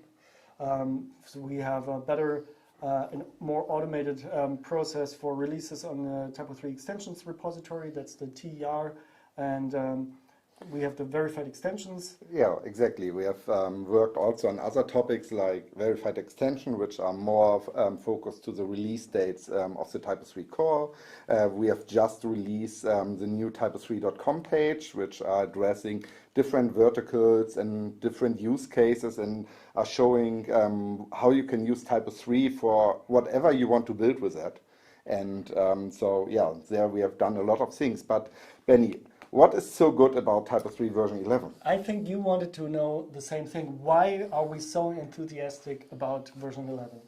And the main focus was the focus for editors, for people, non-devs, who use TYPO3 every day or maybe once a month. And it's such, we always heard that it's such a steep learning curve using TYPO3 for every, person who's involved with TYPO3, for integrators, developers, etc., but also for the editors. So we took a different view, not just from a technical point of view, but wanted to streamline the whole user interface. So we integrated Bootstrap version 5 back in last November, and then we went through the whole TYPO3 backend and integrated and made it look like it's one system. because it is one system, but they just now, all the modules now look and feel the same way. Everything is placed in a similar fashion, and that's quite helpful to get used to the system. Then we also integrated some really cool features that are, in my opinion, time savers for people who work with the system. It's like you have a problem editing a page, and you can send a link from your browser to your colleague, and you can have a look and see, oh yeah, all right, you need to modify this. And this is something that's really cool, that we have this link sharing functionality, for instance. It's So small things that make it easier also for all the support people. So you make it easier to work with TYPO3 for the users, for the editors. Yeah. Great. And then we also added a couple of power features. You know, select 10 records, you can now use the keyboard and then delete all of them at once, or download all 10 files at once. And these kind of things are really helpful. If you need them, they're there. So that's cool for editors. And then for developers, we also we've integrated like dependency injection and all these buzzwords for TYPO3 in the past versions, version 10, version 9. We had middlewares and all these cool new technical things. And we also integrated the request response handling, and we now moved that even further because we streamlined the whole system that, for instance, with XSpace is now using the PSR standards as well. And before it was always like, oh, XSpace, then you have to do it differently, but for everything else you can use this and that. So we're merging together also the developer experience. Okay, so that means for new developers, it's even easier to start with TYPO3 because they need just to learn one concept of how you develop with TYPO3 and can use it everywhere where he's doing things. Basically, yes. Oh, great. And then for new developers or editors and integrators, we also improved the documentation. So that means basically we have a new getting started guide created in the past 18 months. We've unified the documentation system, docs.typo3.org, and the new start page is really helpful to actually find what you need. We have a powerful search across all the manuals, and that's really cool. Oh, great. And in the end, if we take the user experience, the editor experience as an example, I noticed that if you make the user experience consistent, because it feels the same way across all the modules, the product acts more professional for people who use it, and at the same time it's easier to use. It's actually, you don't need to have huge trainings anymore. Of course, at the current state, it's good to have trainings, but the amount of things that people need to learn to understand the system is drastically Okay, removed. great. So we are done? Not yet. Oh. So there are a lot of things that we can improve, and with TYPO3 we can go back to version 3, update to version 4, version 6, version 8, and go through all the steps. And we have this backwards compatibility promise that you can actually, you don't need to throw away everything, you can actually continuously update. And that's also how we work with core development, that we improve things that are there and make it better. And at the same time, we stick to the 18 months release cycle, because that's the one thing that's for sure. If a feature doesn't make it into a specific version, that's okay, as long as we promise the release date. And because, you know, you can have so many features, and still we could have added, let's say, 20 more features, but it would still be, and then it would have been delayed. That doesn't feel right. So we stick to the release dates.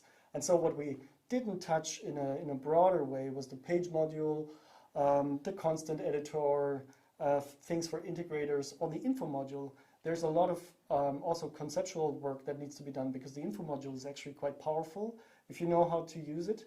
But there are a lot of hidden features, and we want to improve that. And people actually use the info module quite a lot. At the same time, we didn't touch a lot of the lesser known areas in TYPO3, like the link validator, really powerful tool that got improved from the UX perspective, but still needs more love.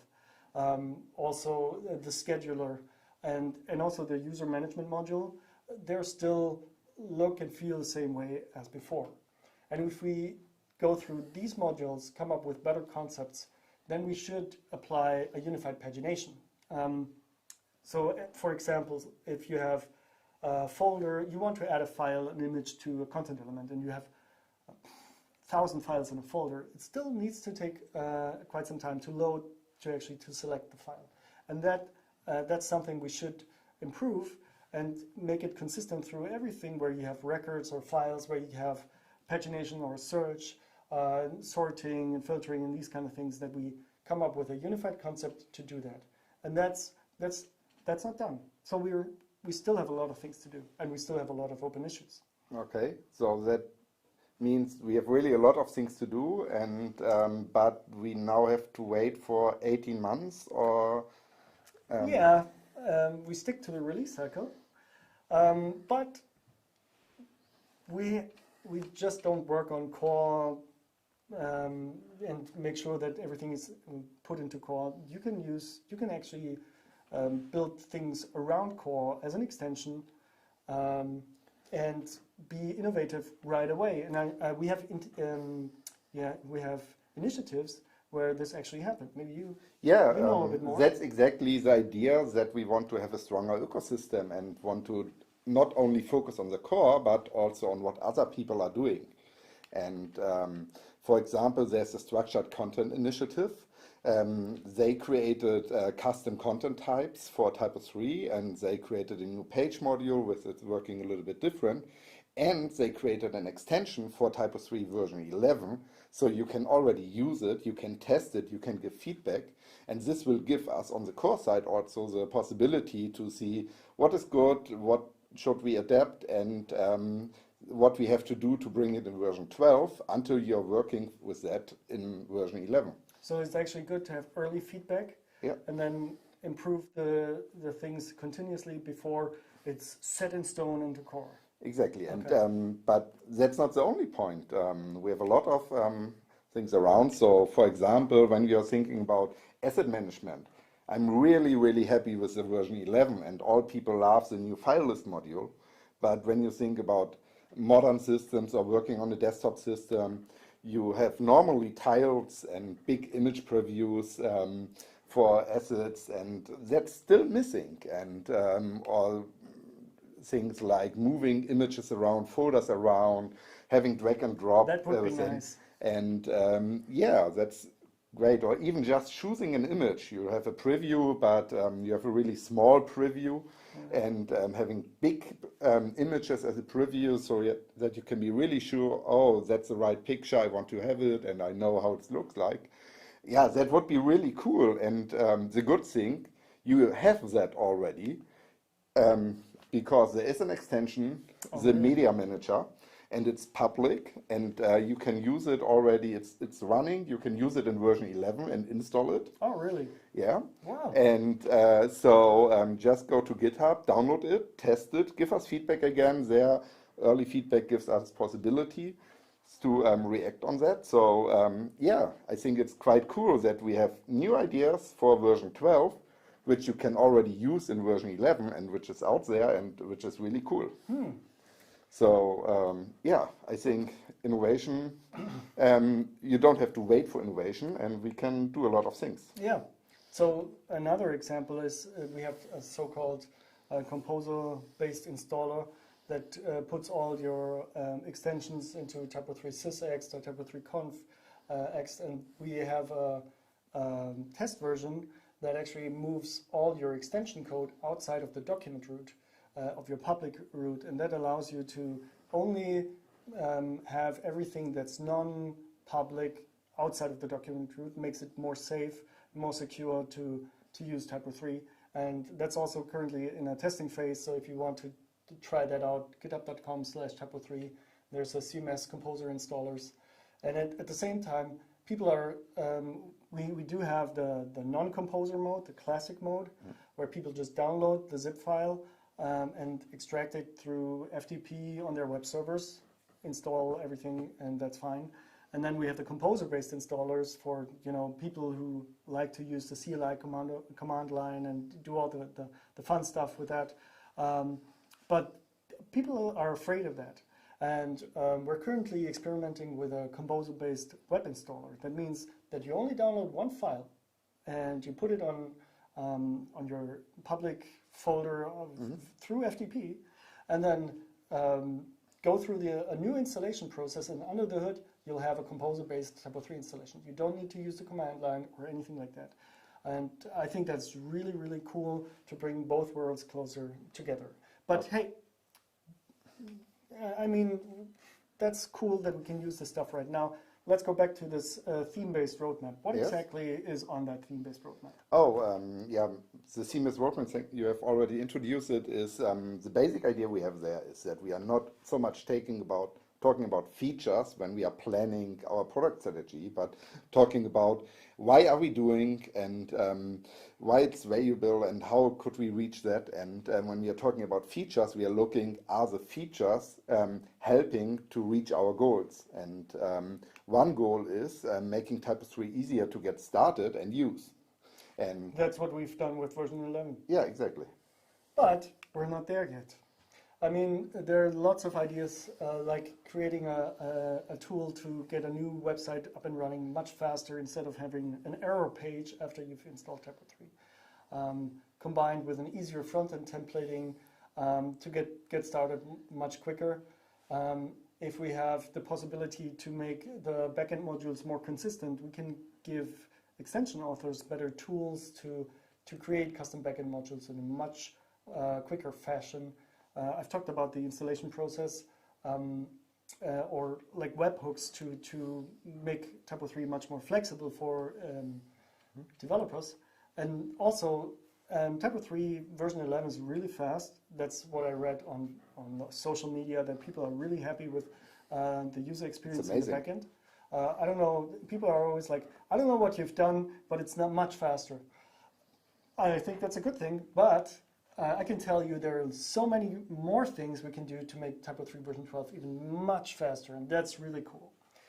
And last but not least, a thing I think is really valuable for editors is what I currently call guided workflows. So we kind of have this with a new content element wizard to create new content elements, but I'd like to have that in a more generic fashion, where you just say, I want to create a new backend user, and then you select, oh, it's an admin or an editor. And depending on whatever you've chosen, you have different fields that are important that you need to fill out to continue.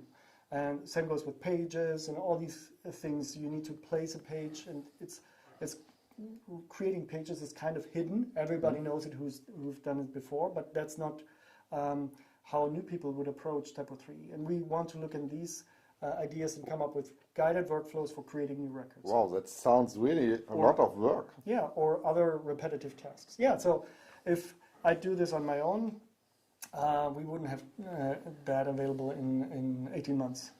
But thankfully we have teams and we have initiatives to help out and to take a specific topic and work on that. So yeah, there are a couple of them. Yeah, exactly. And the good thing is that they are already existing, so we don't have to find the people, or we need new people, of course. But we have, for example, a UX initiative who are focusing on the user experience in TYPO3, and there we don't only have developer, but we also have experts in UX, and so you can help TYPO3 not only by doing developing stuff, but also bring in your expertise, even if it's a different one. Another point is, for example, the accessibility point.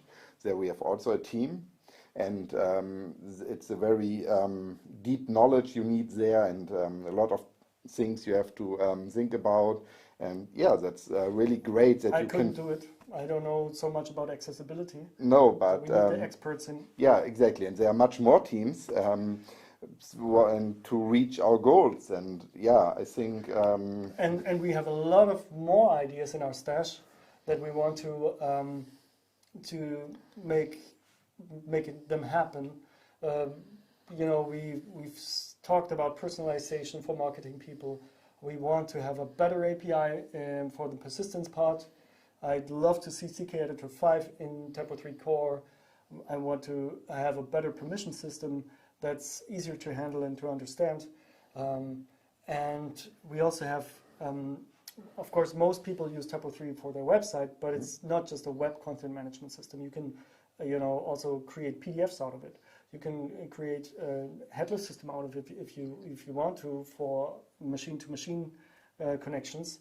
But you can also use it for newsletter or mailing, sending it out. And there are extensions that do these kind of things also for the other parts. But for instance, the mailing part would be much more helpful if you could use TYPO3 for managing your content for the mailings and not for sending them out, because there are other systems doing that quite well, or extensions. But TYPO3 should actually create, the basics of a framework to get this done in a much quicker fashion. So that's an idea flying around.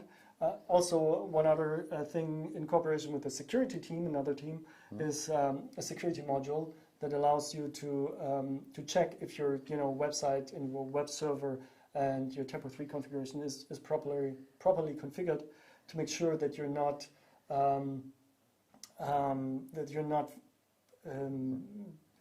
have an open system for hackers. And especially if you're in the public sector, before you start using TYPO3 or evaluating a CMS, you have this huge checklist of things that are security related. Can the CMS do this and this and that? And TYPO3 11 got much better in this area, but also we want to have all of these checks visible. Not all of them, of course, but all the checks that TYPO3 could do if you configure your system properly, would also be visible for the admins. So these kind of things are ideas that we have for version 12. And they're really good ideas and valuable ideas. And when we came back to the theme-based roadmap, another point on the list is that we want to attract new user groups for TYPO3. And there you mentioned a lot of things like the site creator kit or the easier front-end templating, where we can address new agencies who are not using TYPO3 in the moment. We can address different marketing peoples with personalization and guided workflows. But when we are working on that, it's not only about that we have to improve or make a better core system, but there are other points we have to work on. So, for example, creating new industry packages. We have the higher education package, which is a ready-to-use package for universities and other higher educations. And creating more of them would make it faster to start for new agencies or agencies with a lot of to do. We heard a lot about that today. So to start faster, and then today we have had Matt in a call. Matt is from the UK, a market where we are not so strong with TYPO3, and so we should focus on having local activities in markets where we can grow a lot. And then we are talking a lot with technical partners. You mentioned that the email tools which are offering, so making together with the marketing activities will also attract new user groups, hopefully. So and with these partners we came to a different point on the roadmap, and that is that TYPO3 should interact with the solutions you're already using. And even there we learned a lot in the marketing call today, a talk that there are already a lot of extensions and integrations, but yeah, you mentioned a few things like custom content types, which would help us to handle more product data in an easier way, to connect PIM systems or better APIs and webhooks, and creating our own backend modules for third-party solutions. And there we are also working on having official partnerships with the tool, with the vendors, and creating even more integration, since the market is growing very fast and a lot of tools are just coming out. And of course we could think about addressing different purposes. So you started the talk with the pandemic, and actually people are working in a totally different way, and TYPO3 is used for intranets. So there are a lot of other tools people are using for working together when they're at home, and so maybe we should need to connect them with the intranet tools. So you see there are a lot of points we have to do and a lot of topics we can have to take care. I'm sure these are not just all of them, they're probably much more. Okay, so I guess we need your help to make these ideas reality, because if you do it on your own and I do it on my own, we'll never get this stuff done in 18 months, or let's see, in the next couple of years. Let's say in 5 years. Yeah, So, and I think what I like about all the things that we talked about is that it's not just about, oh, we need developers for this.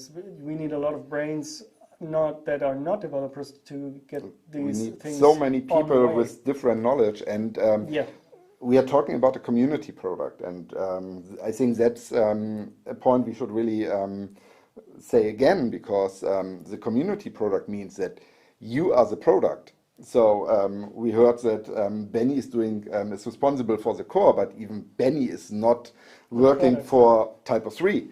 So he's working in an agency, is doing that, and a lot of people who are involved are doing that from outside the TYPO3 company. So we need you.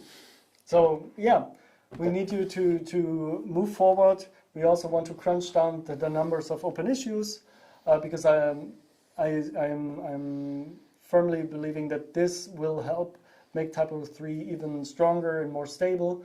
And feel free to reach out to Volker and to me if you're interested in helping out, and we're happy to get your feedback. But before we get to the questions, one last thing that's for sure is the release date of the version 12 LTS, and that's exactly in 18 months, April 25th, 2023. So not in 6 months, but in 18 months. So mark your calendars, make sure that you have that on your radar, because it's going to be a really great version. So now let's hear your feedback, your questions. Yeah, I'm really excited. Hello, everyone. I'm again here. Hey, Hi. you're the question guy. I'm the question guy. Oh, yes. I've seen you before. But we don't have questions. I guess everyone is still just.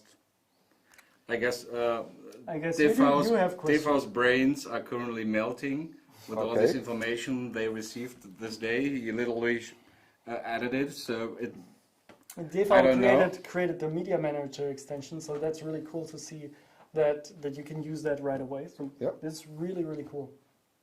Yeah.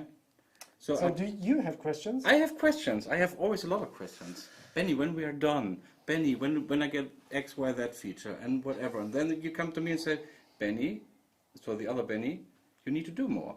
And I have to say, yes, I have to agree.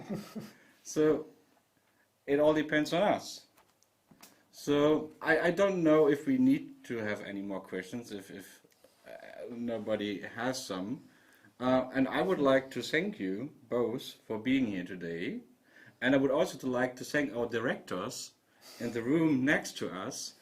And I would personally love to take the rest of the time to see the directors in front of the camera. Oh, that's a really good idea. Let's switch the rooms. And switch the room. So we take over the directors' room, and the directors come over to us. So everyone can basically, because we are now concluding the TYPO3 Online Days 2021. Yeah. So it's the last day, the last session. And I have to mention one thing. Okay, mention it. Since we have really great sponsors, you have seen them before, we will have 2 talks which doesn't came in the TYPO3 Online Days in the regular program. We will publish it in the next week on our YouTube channel. So I think I'm not so good with where I have to sign, but there's somewhere a button where you have to click to like it and a button to it's basically follow it. On your face, Volker. Okay, so there, click there, please. And follow the channel, and then you will get 2 additional bonus talks. Bonus talks? Bonus talks. Yes. So, I thought you watched the whole day. They mentioned it. I want to have the bonus talks. But so it's the live program is now done. And yeah, where are the directors? We already are waiting. We're not going away without seeing the directors I'll here. get the directors. Great. We Oh, are fucking working. oh, It's just working. stop working. Come in front of the camera. We have party time now. So, Did you see this? oh my God. So come on. So it's my first time in front of the camera. I'm Ollie and I'm doing all the technical stuff and bye bye. Stay there. Stay. I have to switch. So, I don't know what you're trying to say, Benji, but you have you're to live. introduce us. We cannot talk. We are not speakers, so you have to talk. I'm not the talker, I'm the question guy. Yeah, Yeah, ask ask questions. questions. Where did you buy your shoes? Adidas. Adidas. Oh, beep. What's your So name? Carsten, this is Carsten. Carsten, what was your job on doing the online days?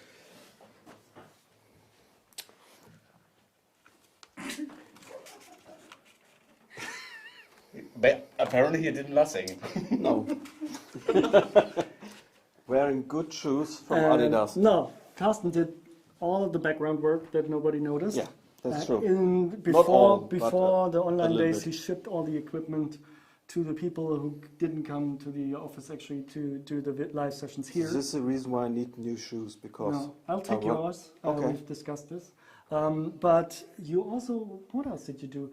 You know, kicked butts to make sure that I'm dressed appropriately and these kind and of I things. failed. I didn't drink any things before, so you made sure that I'm sane and, you know, looking good and all these kind of things. You Right. made that Yeah, right. happen. And looking good is a good keyword to take over to Jolene. Okay, so Jolene, what did you do? Oh, well, I was responsible for the live messages during the live stream. Oh, you're the person that's called TYPO3 and answers Yes. all the questions. Ah. She's TYPO3. You're TYPO3. Now I finally know this. And at the same time, you also sent all the questions in here.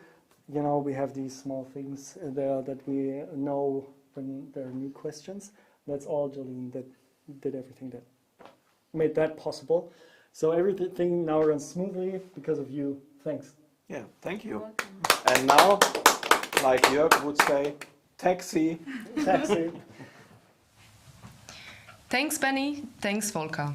And again, a big thank you to all our sponsors who made the TYPO3 Online Days possible. Weiland, DKD, Intercode, Toujours, Beach.de, MaxServe, Route 360, Cellum, Codapix, Full House, Macopedia, Webneo, Der Hansen, FNX, Richard Heza, and Unica. This concludes our program for today.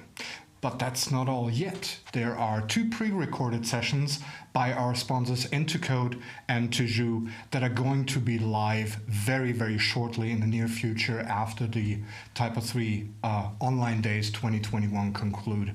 They're going to be available on our YouTube channel, so like, subscribe, comment, and don't forget to hit that little bell icon in the end to never miss a live stream or an upcoming video.